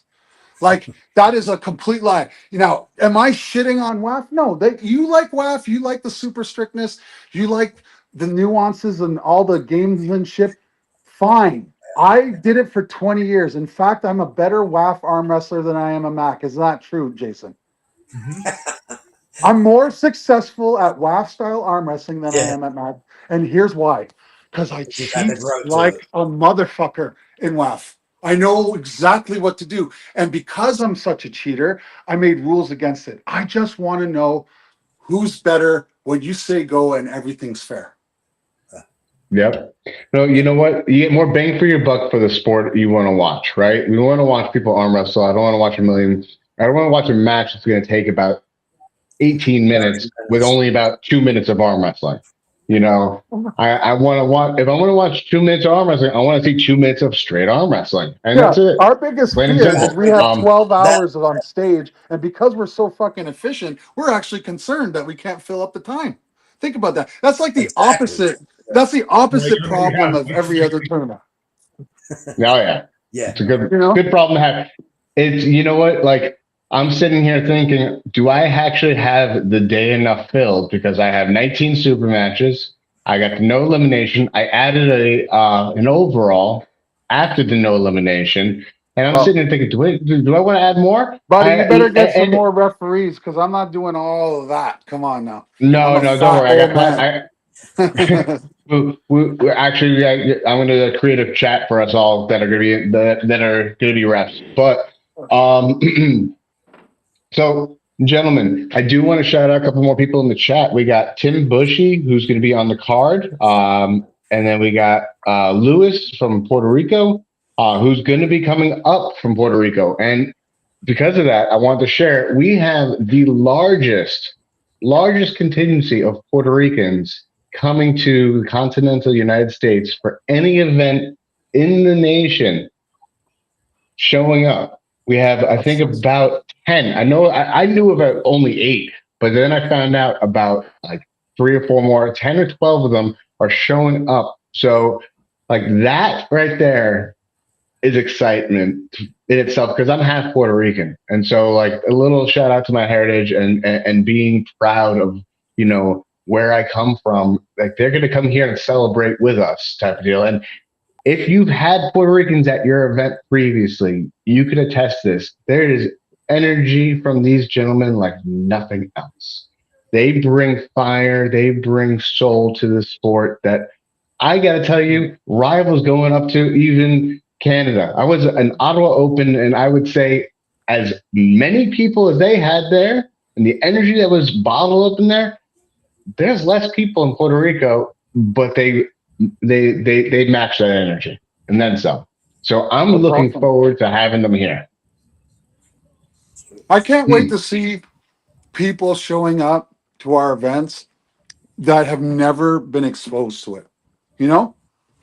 And even those that have, I want them to come back and see the improvements that we've made because we're not high on our horse, us. Like, if we think we're doing something wrong or someone tells us enough times, we're like, okay, we'll make a rule. You know what I'm saying? We're fluid, Mm-hmm. you know? Yeah. You know, at the end of the day, we just want to give our sport a real shot at mainstream and present it to the masses in a manner where they can be like, you know what? This makes sense. I'm telling you, we're going to meet people at the Super Show that are going to be like, how is this not a bigger sport? That's what's going to happen. They're going to see it for the first time. And we are releasing, I don't know if I should say it, but I'm going to say it. Listen, we have some guys that nobody's seen really. Okay? Like Ilya Odeski. This is like essentially, he was on the Global Elite MAC event that we did last year, and he beat Brandon Alsusser like a redheaded stepchild. Okay? Wow. And this guy's 6 foot, he's 6'5", 230 pounds, Jason? Wow. Jason can't hear me? Jason. Oh, we can't hear Jason. I think he's like 6'7", 250 now. God. Yeah, is he he's 6'7", 250? But guys, I gotta cut it off. My computer's like got 1% battery. I appreciate. All right, Jay. Appreciate the time tonight. It's been, and we will. 6'7". We will see you next week, man. Yeah, and let me tell you something. And we got a lot. Okay. A lot more stuff coming out about the pro show that we will be announcing. Oh, I guess he just died out. Okay, listen to this, guys. Okay. Let me finish this. So we have this kid, right? Like I was saying, he's going up against Paul Cruz. I mean, I really need Paul Cruz to understand that this dude, just because it's not a commodity in the United States, like I could really see this being a bad day for him. Do you get what I'm saying? Like he's of Russian descent. He's 22 to 25 years old, big hand. like I said, he beat Brandon. Like, and I thought it was going to be close. I think one match was close, and then it was pretty much all day. Ilya. Then we have that Matthew Boucher that nobody's from Quebec. He blew Rick Heidebrecht's bicep off. So he's going up against Shiu Lin. It's time to see Shiu Lin, see if he can take a. You get what I mean? So we're going to be promoting new stars, like the next EVW guys, the next, like when Mac makes it up to that level. Like we're developing. That's the thing. Like most people will look at those top leagues, right? And they'll say they're promoting or benefiting, right, from the backs of the athletes, like the Devons and the Levons, right? That's how they're getting boosted, right? Because they have the names. Mac and Tough, we are creating the athletes. You get what I'm saying? Our promotion gives them a platform where they can get that feeling of being on a big stage and all that stuff. And we're developing. I don't think there's another professional league in North America that has produced more EVW talent than us. Yeah, I don't think that's so. what I'm trying to do. Exactly. Bring these guys. They may be heard of, but they're not. Just because we can't pick out of Georgia, you know what I mean, and all these other countries, we know their names. They've all been introduced, but. Well, we got a Georgian on our card too. We got a Georgian on our card. Yeah, Alexander Kashadze. He's a bad dude, and you know what? Peter Brana has really impressed me. I don't know if you guys seen this kid pull, but I've seen Peter Brana pull. He's not the most technical guy, but I will put him on any no card quit. I have because he's got the biggest heart I've ever seen. Right, and so he's going against a killer in this Alexander Kashadze, and I just hope he doesn't really hurt himself, but I could see him winning. Like as crazy as that sounds, I could see him beating a technical master based on his I don't give a fuck, break my arm attitude. Yeah, no, he definitely has a no quit mentality. That guy has zero quit. And he's got some amazing power to himself because of that too, because he's able to apply the pressures that most people are afraid to do. Yeah, exactly. Yeah. So, gentlemen, question for you: how hungry are you guys coming to the summer kickoff? Because each of you, I'm sorry, Zach, you're not going to be there, but each of you gentlemen will be able to have all you can eat all day long. We got burgers, steak sandwiches, grilled chicken, Greek salad. Everything is gourmet cooking. Everything. I already told you. I'll weigh 198, but I'll be weighing 215. After every 5 matches, we're doing a 5-minute break so I can shove stuff in my gullet. Exactly. So one of the partners for the summer kickoff event, she is providing all this food. She's bringing a 30-foot Airstream that was converted to be like a restaurant on wheels type of deal.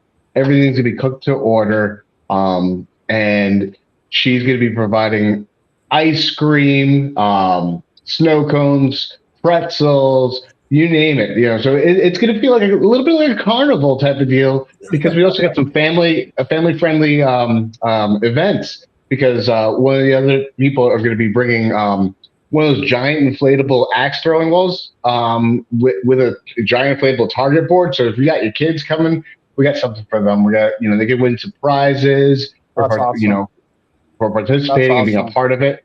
I got a buddy of mine. I got a buddy of mine who's got a drone who's going to record everything, and we're going to get some really cool footage of everything that's going to be exclusive to this event.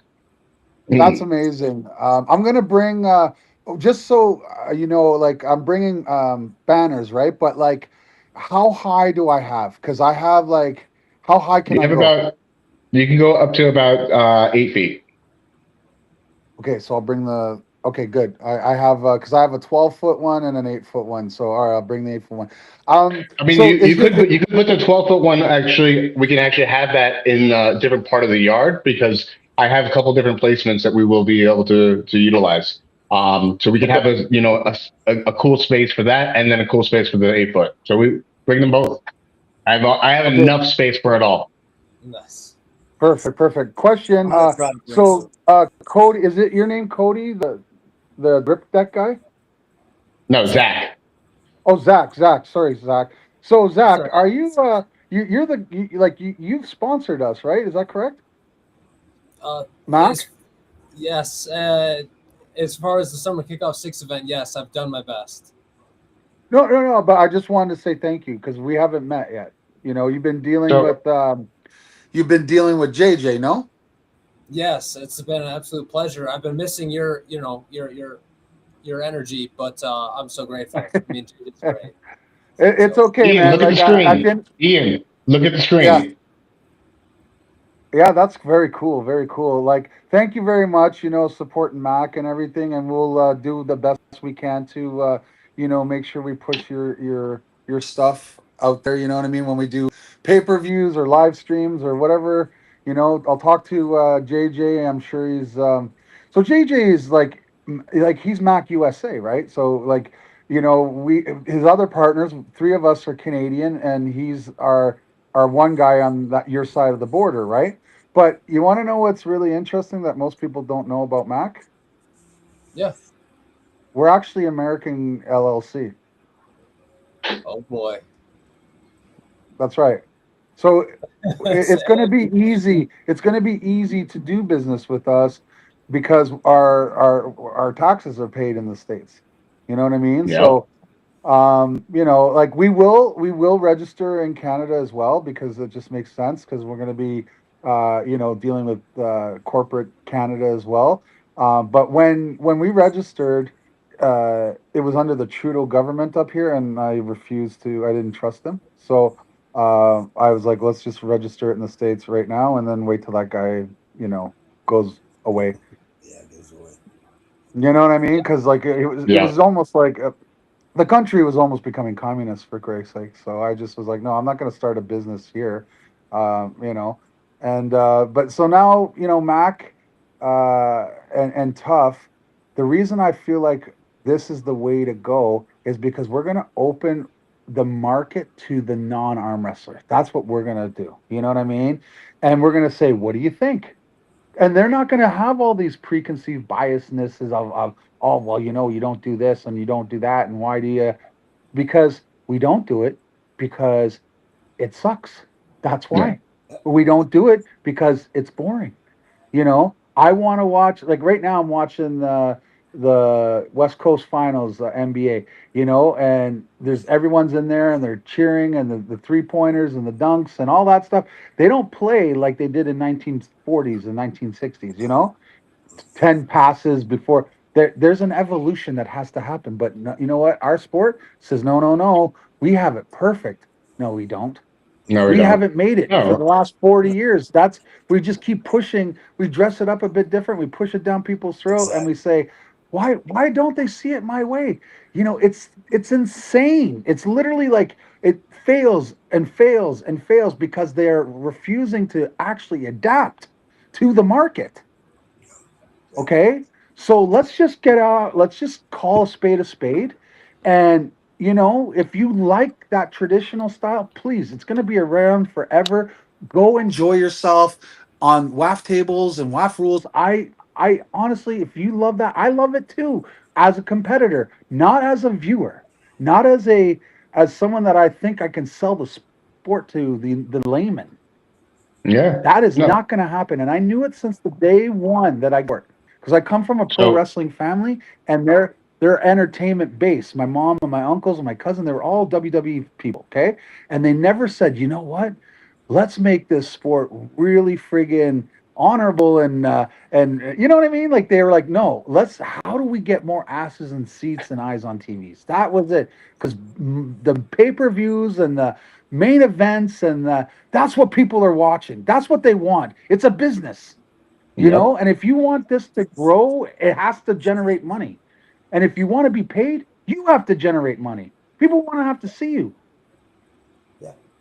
Does that make You're sense? absolutely right. No, it makes I know complete I sense. sound like I'm a bit aggressive right now. I'm just it's just like No, I here's the thing. If anyone says that you're aggressive, I want to stop you right there. If anyone says you're aggressive, they don't understand what passion really is. This is what passion looks like, Yeah. ladies and gentlemen. This is what loving what you do and doing what you love. And and that's what I've always been attracted to, in this sport. There's a saying, your vibe attracts your tribe. It's exactly why so another partner, a big shout out, Nameless Ink Tattoo Studio here in North Babylon. Got a really cool, ink from him over here. He is a massive partner. He loves the sport. As soon as I talked to him about it, he was like, hey, wait, show me a couple of your matches. I showed it to him, and I actually specifically showed him more. It's like, this isn't me winning. This is me, taking a licking. I actually showed him my match matches. And he goes, that's actually really cool. And then I showed him my other matches. And, well, why are they stopping so many times? And I wanted to explain the difference. And he's like, we need to do something. And I tell you right now, 2027, there is going to be a massive event here in New York that he and I are partnering with. And it's going to utilize Mac tables, because of what he likes to see, and he already has interest in it. He decided to become a partner. He's a platinum partner of this event, without batting an eye. And this is exactly what Ian is talking about. That passion actually has traction. Plain and simple. People are starting to take notice. Go ahead, Zach. If I may, I want to thank the Drew24 in the chat for dropping the link over to my website. I started Grip Deck when I was a truck driver, doing 16 hours behind the road. I spent 2 years of my life just trying to save every single penny so that I could maybe have just a chance at doing something I had fun with, not something I was told to do. And so where I'm at now is Ian, you talked briefly about the passion and these things like that. Bringing it to the average Joe, right? So I'm gonna just do a totally non-shameless little reveal here. I was gonna reveal these at EVW 24, but these are keychains. These are by definition the smallest grip tools in the world. That's awesome. Yep. That's awesome. And they got some decent resistance. Okay. Perfect for your thumb. That's right. So thumb training. This is the type of thing that I do, okay? We've got gold for the trophies. We're doing tan, silver, and green. But I also, I do the thumb killer as well. And this is the traditional thumb killer. This is EVW 24. But I got to say, there are so many people have had the blessing to, I take my stuff to Planet Fitness and I take photos. Make one gripper and call it the Mac Attack. Mac Attack, yeah. Sure. Or the Big Mac. You have my permission. Yeah, the Big Mac. So, no, don't say Big Mac because you never know, McDonald's might come after us, right? So I want to say two things. One is that the passion that can sometimes get you in trouble is the same passion that can change somebody from knowing nothing to knowing almost everything, like in a 10-minute conversation. So that passion is so I have it, I feel it, I love it, I can't sleep because of it. But another thing is Ian and Daniel and Jeremy, pleasure to be on this with you. I am in the middle of, and this is so nerdy, who cares? But I have to patent it because I just believe in it. So it's a process where I can mold your hand. And I do some nerdy computer wizard stuff, and I turn it into an arm wrestling grip tool. So to bring your favorite arm wrestler's hand into the average household, that's my next mission. I've got 5 molding kits. Cool. We're starting with Michael Todd, Jocelyn Brisson, maybe Matt Oliver if he wants. I love the guy. And it's a chance. His for thumb us pad is fat like a watermelon. You don't want to use my little hand. Zach, you don't want to use my tiny little hand. This thing is too tiny. Hey, I'm not even going to bother, okay? Whatever.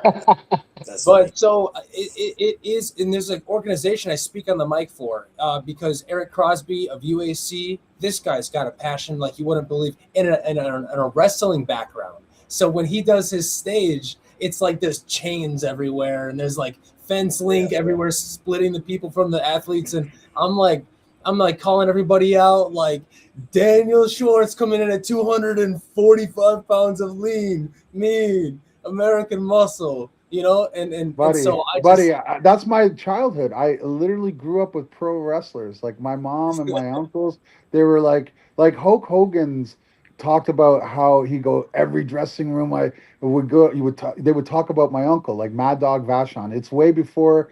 Um, are you familiar with the WWE like before? man, oh yeah, Okay, so do you know who Luna Vachon is? Like that she was might with be before, a little bit that before me. that was like 2009 or whatever, but she was with Gangrel and the Brood. Anyway, that was my cousin, and my mom is the original wrestling queen. Like you go on, type in on YouTube wrestling queen Vivian Vachon. That's a movie about my mom, and my uncle Mad Dog is a WWE Hall of Famer. Yeah, yeah, and What? my uncle Paul's the butcher. Oh, And they were, sweet. I didn't so know that. Yeah. I grew up understanding sports entertainment, okay, and passion. They had a passion for it. My uncle also, they were real wrestlers too, like amateur wrestlers, and my uncle still is tied for the record for being the youngest Canadian to represent Canada at the Olympics in wrestling. Wow.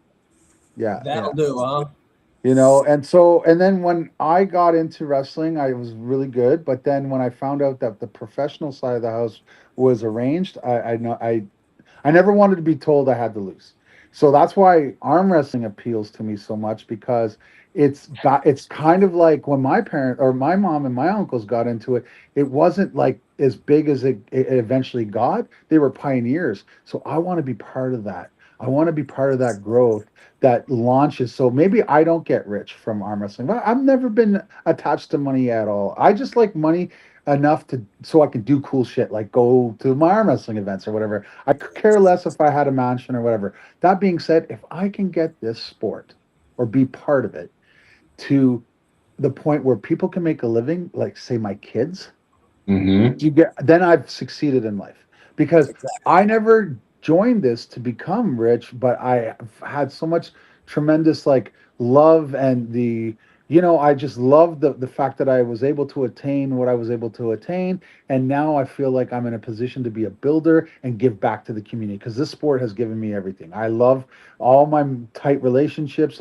Obviously my army buddies are close to me too, but my arm wrestling friends have been friends for life. John Milne's my best friend. I've known him for Yeah. as long as I've been in arm wrestling for. You get what I'm saying?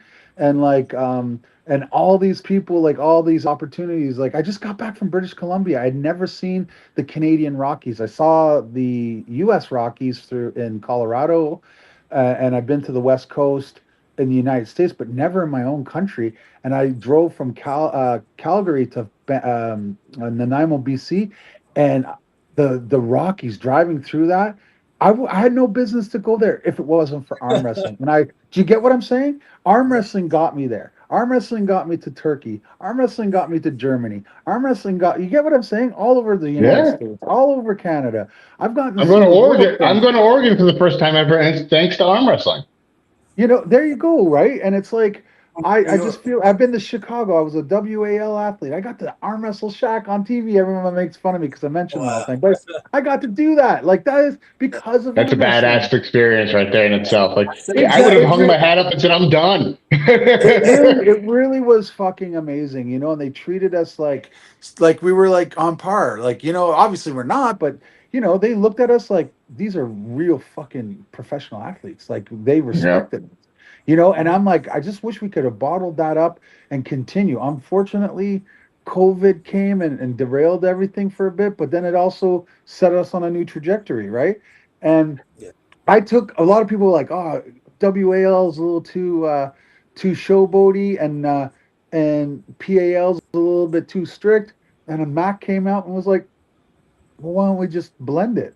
You know, not be too WWE, be, but the priority is I have to grab your attention.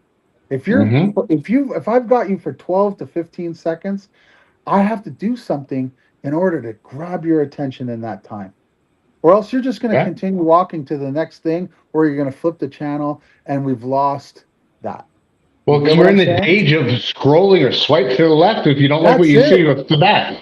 That's it. So we have to blow up immediately. And I'll tell you, I'll give you an example. There was I forget what mall it was, but years ago, I just walked into a mall and there was an arm wrestling tournament, and I'm already an established arm wrestler at this time. I'm like, this is so weird. How do I not know about this tournament in this random mall, right?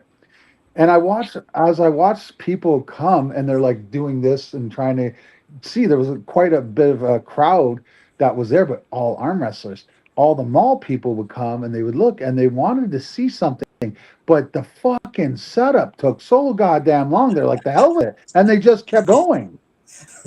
Yeah, And I never exactly. forgot that. I never forgot that. I was like, this is That's not what turned my wife off about going to it. It's like Yep. sitting there for 8 9 hours when we seen 30 well, minutes. you can't bring your family to like if you have any kind of tournament that has a lot of entries, you can't bring your family anymore because you Exactly. don't leave there till 3 in the morning. Um, Mac and Tough, we're so fucking efficient. We do stuff like take breaks. You imagine Yeah. that? Like we take Force, yeah, breaks, force we breaks. order food. We order food, have a brunch, and we're like, just so guy, because like it is a social thing, right? Tournaments and people want yeah, to be there. But like honestly, you know, a Mac tournament could have 500 entries, and if we start at noon, we're out of there by 5. Like no that's problem. crazy. That's crazy.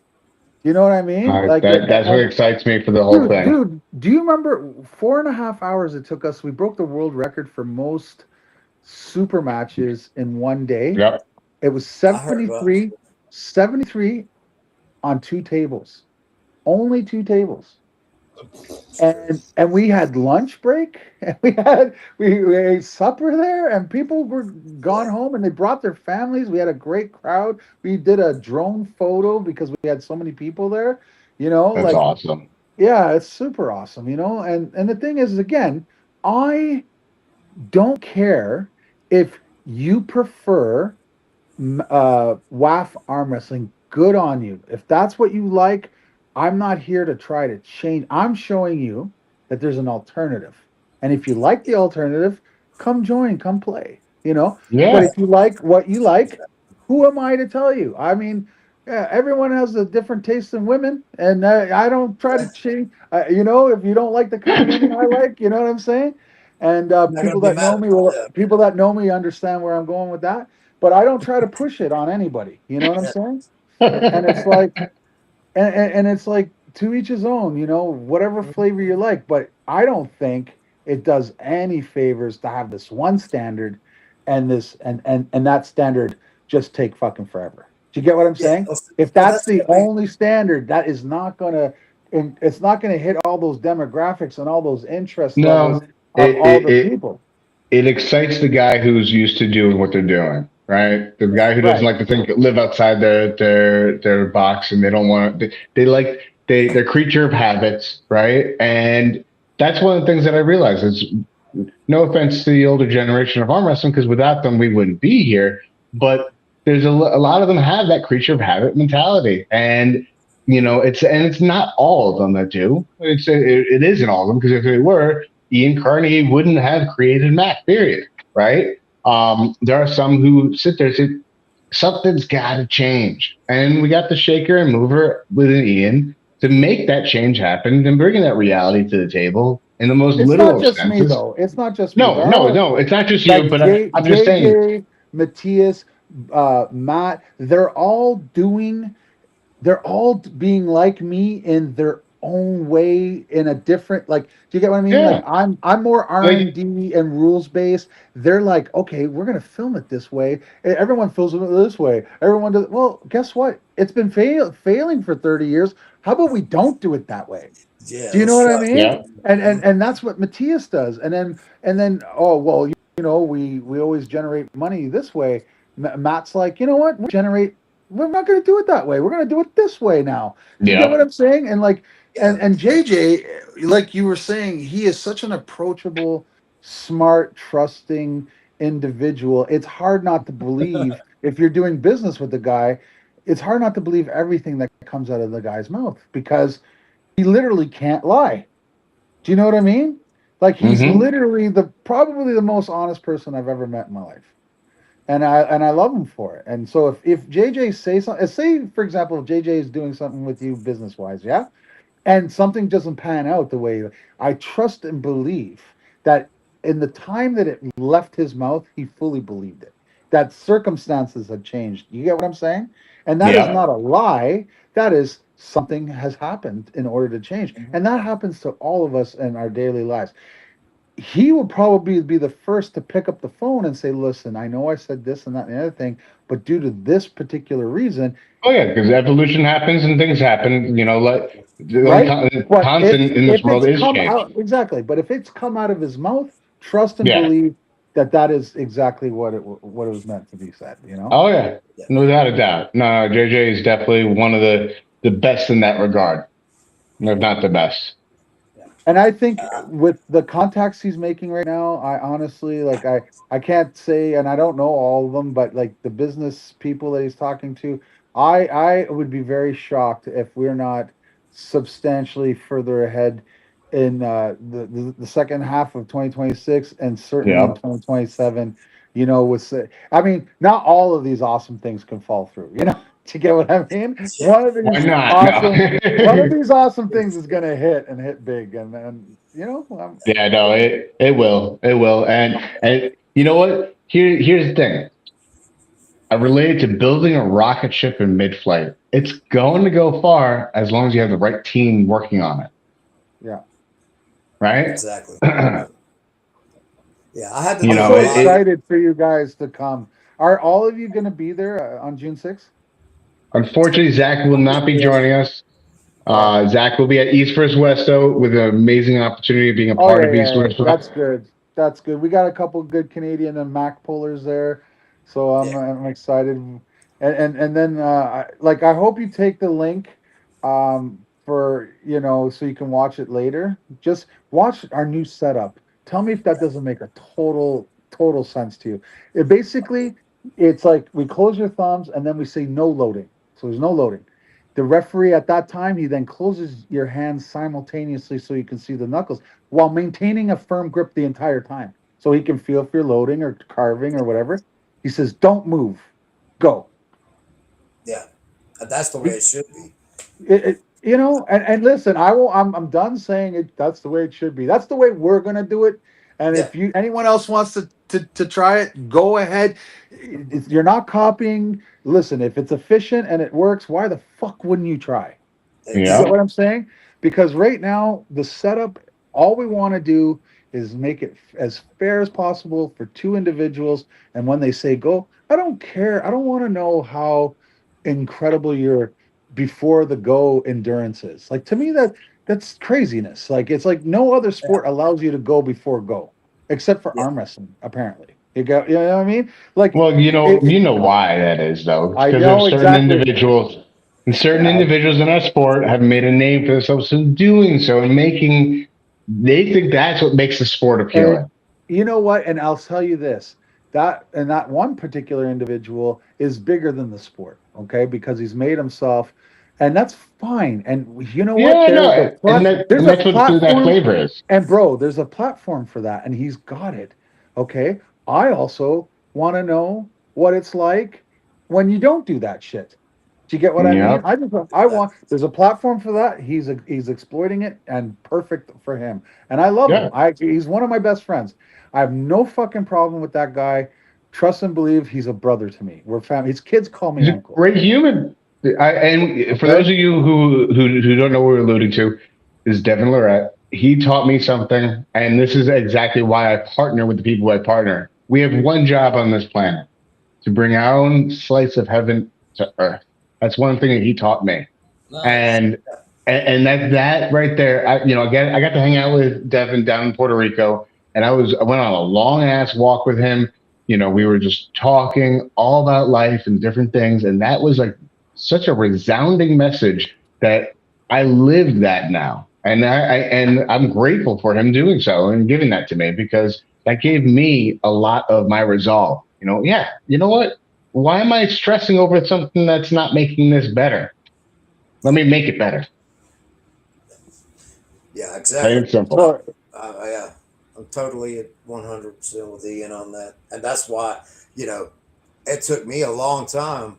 And, you were even a help, shopping and where to invest my money and stuff, and like, I didn't know all the rules of WAF and MAC and just NCAA, all these different wading all those waters to try to find that what's going to make everybody happy. And you can't please everybody, but No. that's where I came to my conclusion is like I want to invest in somewhere where someone has the same ideas as me, has the same outlook, wants something different, wants to get the sport exposed, wants something different, on a team level.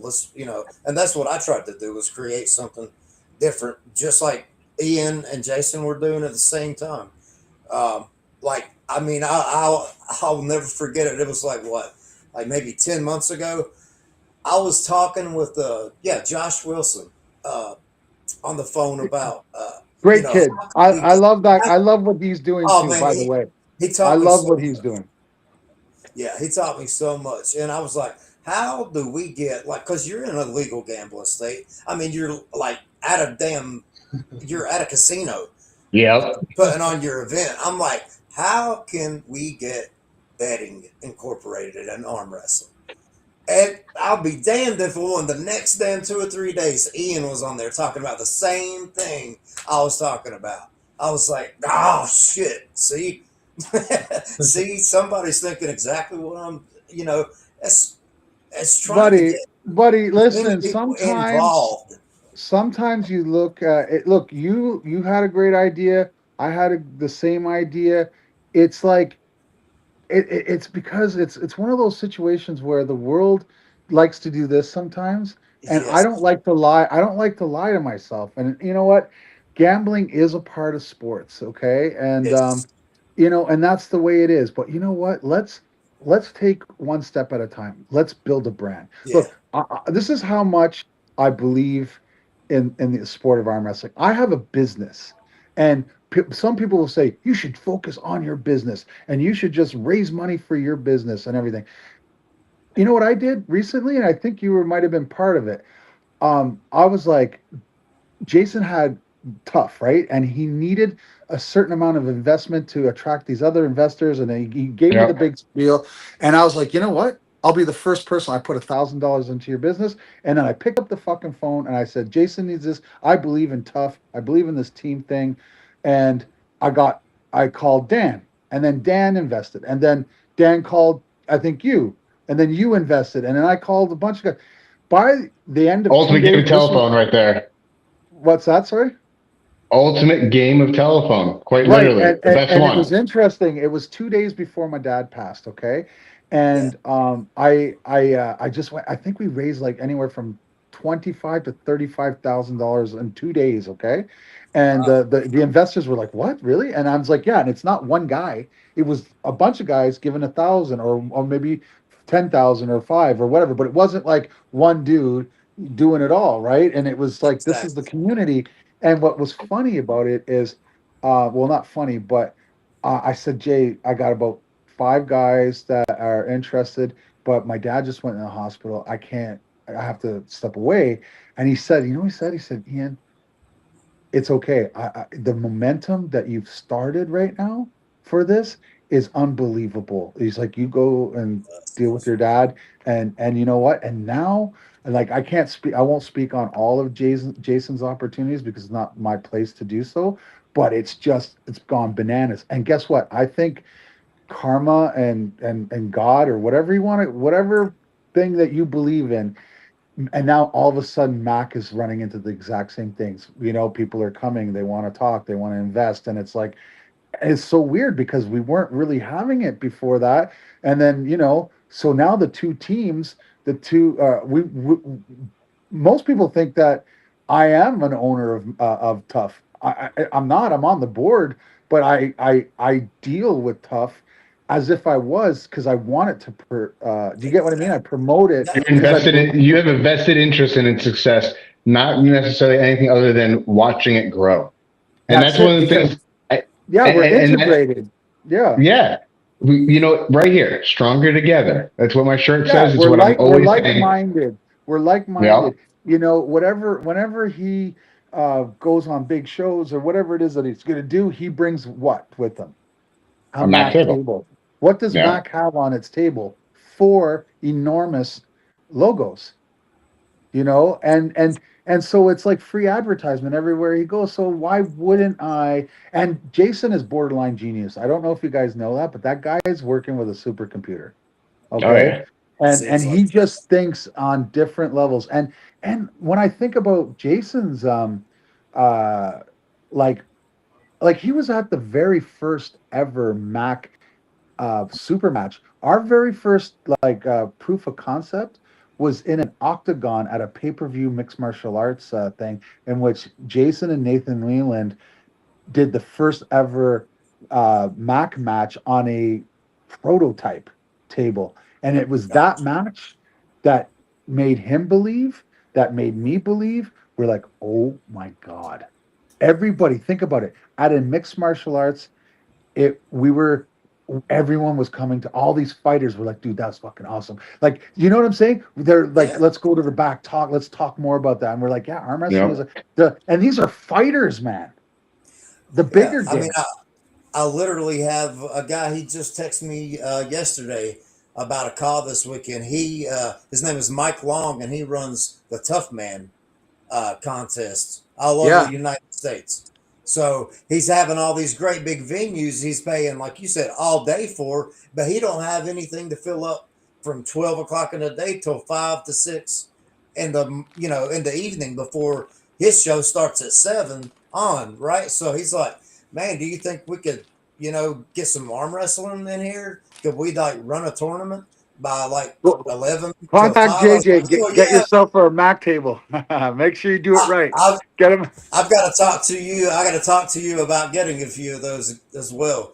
But yeah, so I'm like, yeah, man, just let me know, the dates and where it's going to be and all this. And he actually just hit me up, so I guess he's got something coming up that he wants to fill up half of a day. And I'm like, yeah, man. I mean, it's got to take Where time. do you live?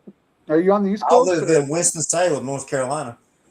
So I'm right in the middle of all the good East Coast pulling so, Well, you but got this a guy, ton of good pullers in Georgia and Florida. got We him. could get Brad Grundy, we could get Artem, we could get Jerome, we Paul could get. There's a Passmore. lot. Passmore, fucking Shaw, and then we Yeah. could.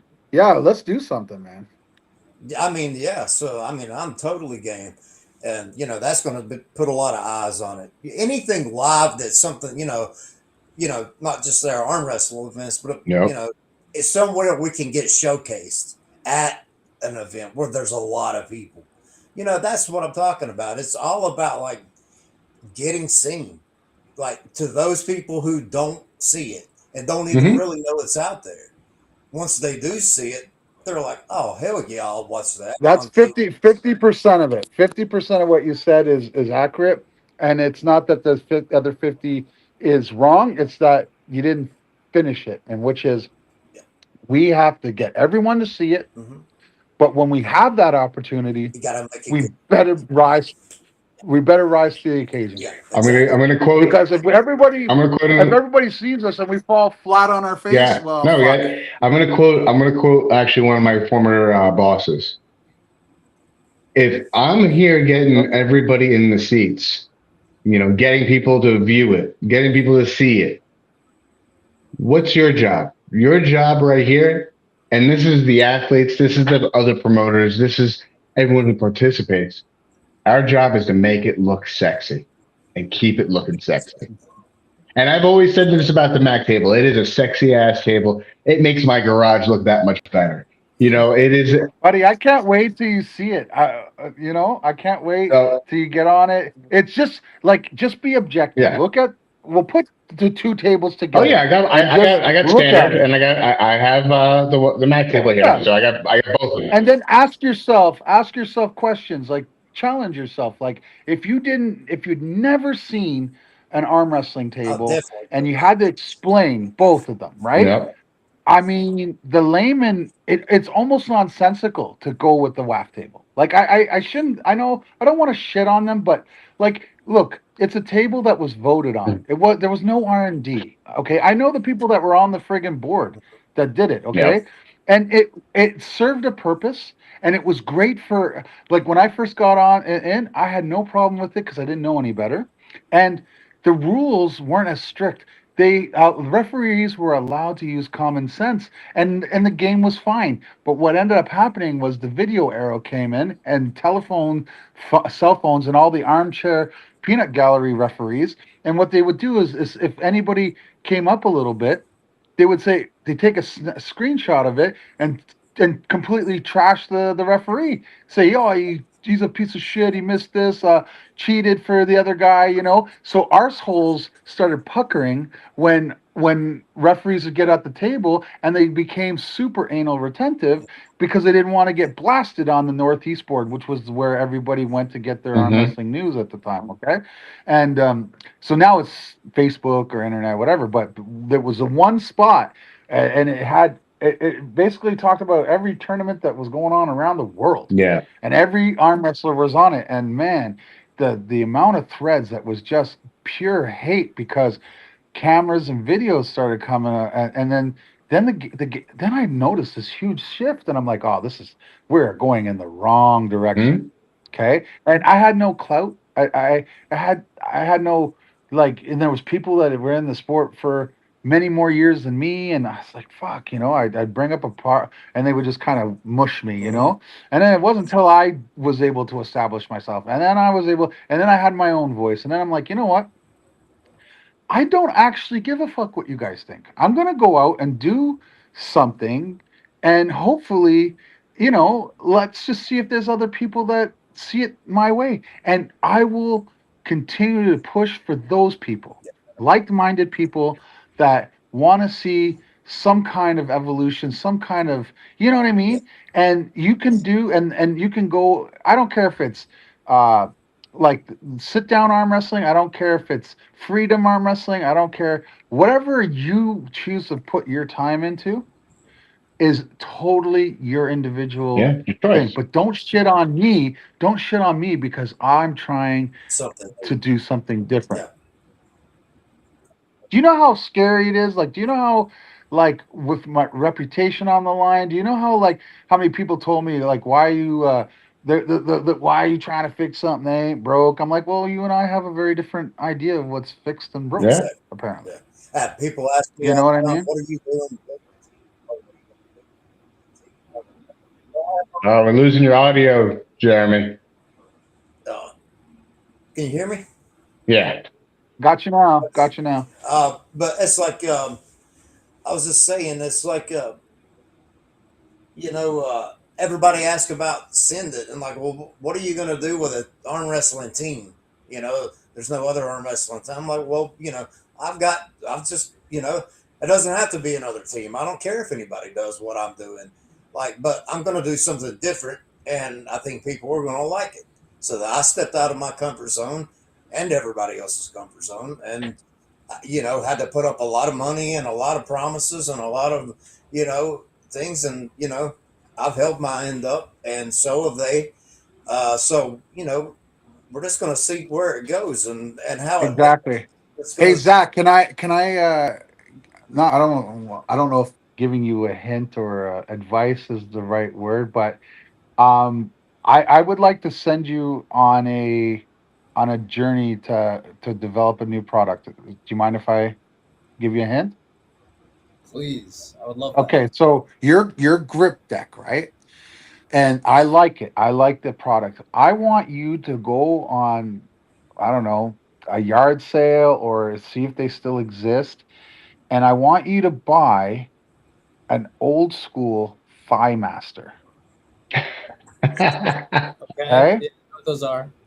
Okay. And I want you to grab the Thigh Master and squeeze it together and then open it as far as you can and then cut, do that and see what kind of directional grip strength that. So my theory is the way, because of that ball and the way it literally opens pressure on your fingertips just like a top roller does because it's going away from you and it's like doing this thing, right? And so obviously you can't patent a thigh master, right? Because it already exists.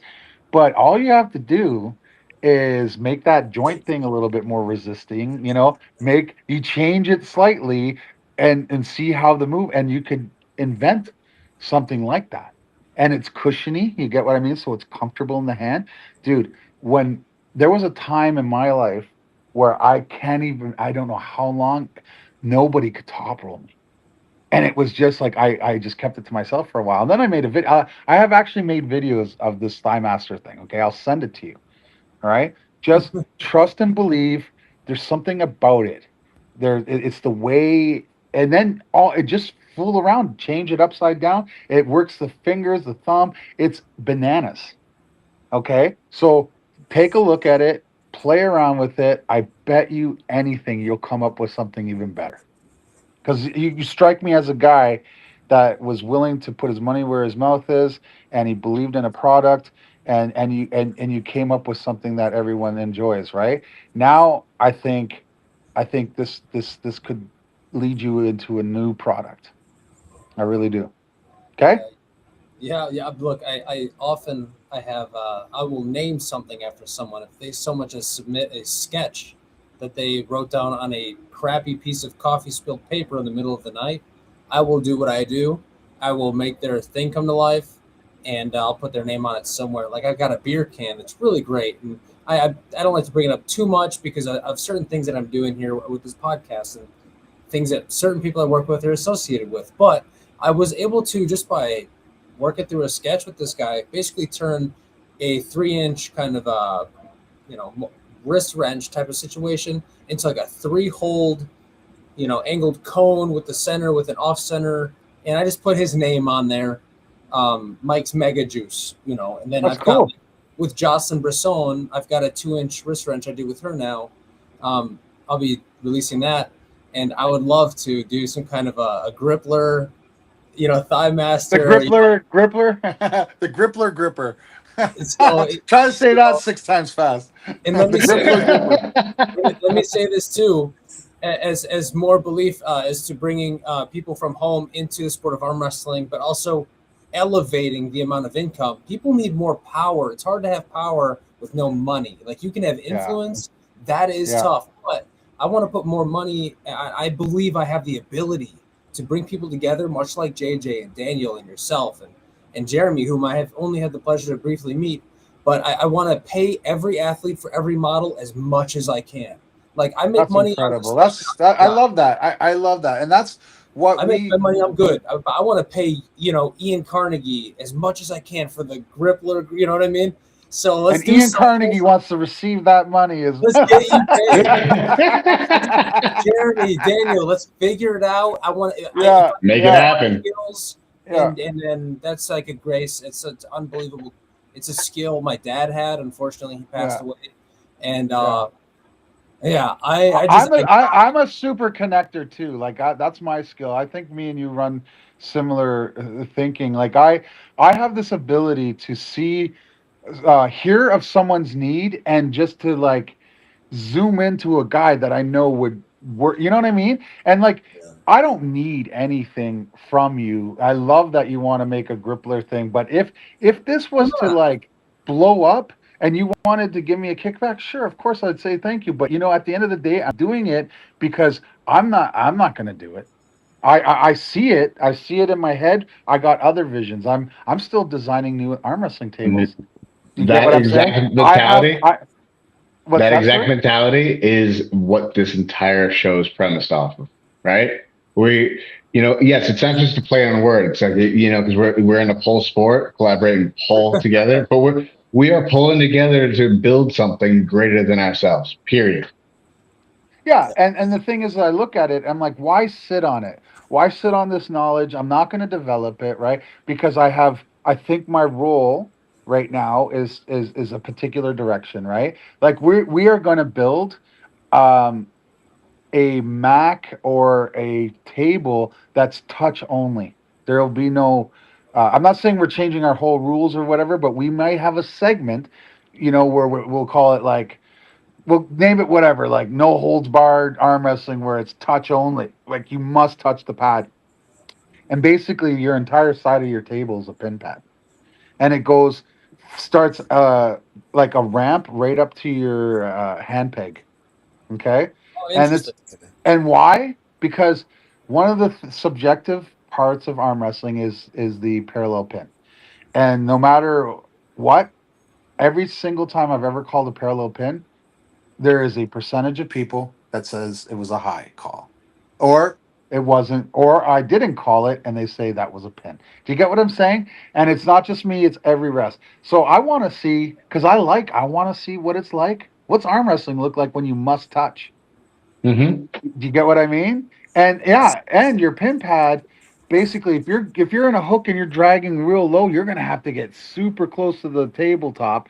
And if you're going far and high, yeah, it's a ramp, right? It'll be a ramp. So the pin, where you make a pin, will determine on the technique that you choose, the distance you Yep. want to go, whatever, right? But I think that just adds a different element to it, and I think it'll promote matches going longer, and having more, so that's why that's where my energies and focuses are going into, also promoting making good matches and being an arm wrestling promoter. But like, if I have a handle design or something like a grip thing, and I know that, once you see what I'm talking about, like vision wise, that's why I said it's hard to just explain it to you.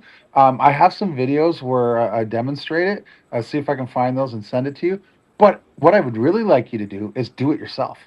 Grab it Hmm. and just think. And I swear your creativity, it'll be evident to you. And then the wheels will turn, and you will make a cool product. There we go. Can I show something really quick? It's been 2 hours, 17 minutes. I've got a horrible prototype.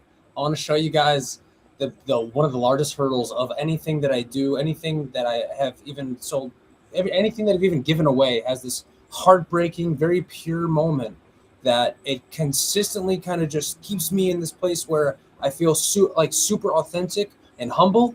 So I'm always driven to get past this hurdle I still feel from when I was a kid. It's this crazy thing. I listen to my inner child so that I maintain. Let's do it. Let's Yeah. see So it. I'll show you. Okay, it's horrible. All right, that's what's important to know. Oh, stop it! Just show us. All right. So this is the next thing. It's like I said. Oh my god, you guys, I can't even believe it. So when you draw something on paper, it takes me 2 or 3 at least redesigns. But so this little thing in the middle is actually going to be, there's going to be 2 of them, and they're going to be thicker. It's going to be made out of a silicone-like material. So you'll be able to strap this to your palm, and you will be able to actually separate your fingers from your palm, and you can adjust the tension. And the only thing that will move is the hinge in between your hands. So this, so it will Oh, be strapped here, yeah, buddy. strapped there. That's not Yeah, horrible in buddy. any way from I see it. And this, right, this is the first, P-type, but But okay, that won't be able to do it if it's too low, right? At your L, on your L, that's going to have to be higher, you're right. right? In order to do that.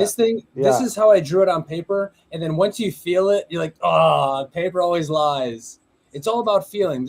Yeah, dude, that was the my first Mac table. I realized that drawing paper, you can fudge the dimension, and then when you actually try to do it, you're like, "Fuck, that is." I don't know what I was thinking, Yeah. But we did 9 different to the Mac table that I think that you have. Yep. There was 9 different iterations up to that point. Yep. 9. Real R&D, research and development. So the fact that you don't have a finished product in front of you, but your wheels are going, dude, I seen it as soon as you did it, and as soon as you went, I understood exactly what the Yeah. application. But then obviously I critiqued it because I saw that there was too much surface on the palm, so then you're going to get more of a bend, right? So if you chew it up, I don't know that for a fact. I'm just saying that I that's what I think you'll run into, right? Yes. But dude, keeping it super tight to your palm so that when you're able to just to do that, yeah, I got you. Yep, and everyone's got a D-ring. And okay, non-shameless plug, but if you guys have seen the 1 hookup Quickstop D-ring, Ian, this is a 3 hookup. There's Oh my the other God. one. Right? He's Dude, got how are you making these? these. 3D printing or? Yes, I design everything myself.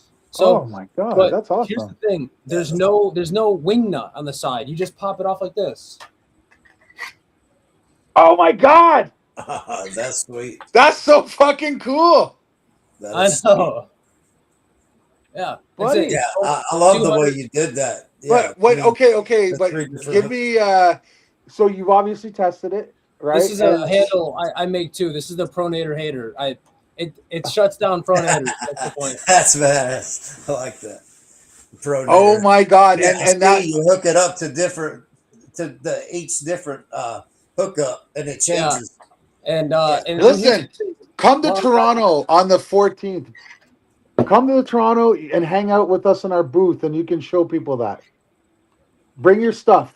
I wanted to come. I got a super match, but I want to. If I No, would no, have had it, I'm talking about yeah, Zach. If you want, yeah. we're at the Toronto Pro Super Show, right? yes, Mhm. yes. It's like the Arnold Classic.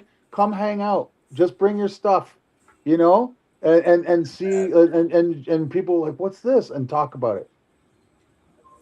Let You me say know. I do over $500 in giveaways. I do custom No, I'm stuff. not asking you to give away anything. I'm not.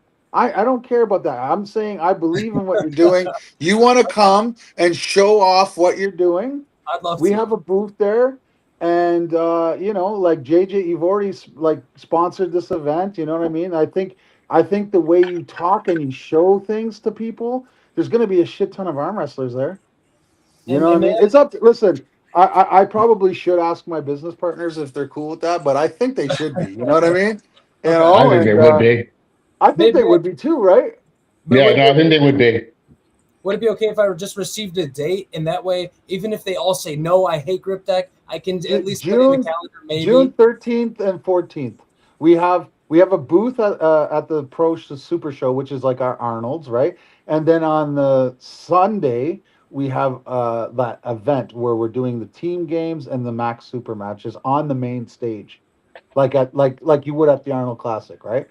Like I'm telling you, it's that we have all kinds of fitness shows, the Montreal Fit Expo, Vancouver, but Toronto is our Super Bowl. Like our, you know what I mean? It's the biggest hub, and Absolutely. that's where like the times I've gone there, all the major bodybuilders were there. Dorian, even Ronnie Coleman, when he had to use his crutches, he still comes.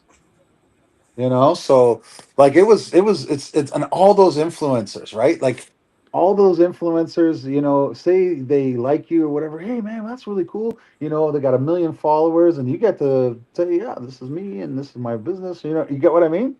So just think about it. I'm not asking for nothing for free. I that's not what I'm trying to do, CLO. I like what you're doing. You're making the sport better by improving the tools, and I want to help you.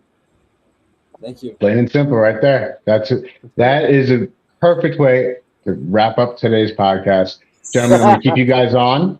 I want to keep Yeah. you guys on for a few moments after, but listen, Hey everyone who's tuned Dan, in, send him my contact information, please. I will happy to do so. Everyone who's tuned in, thank you so much for tuning in. Make sure next weekend, next Friday, we are going to be doing early weigh-ins and a little press conference for all the people, all the athletes, and everyone who's going to be in town. And then Saturday, June 6th, is Arm Wrestling Day of the world, North America. Definitely come check it out.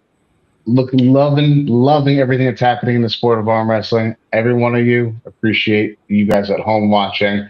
We will be live streaming the Summer Kickoff event on multiple platforms. It will be accessible to everyone to witness.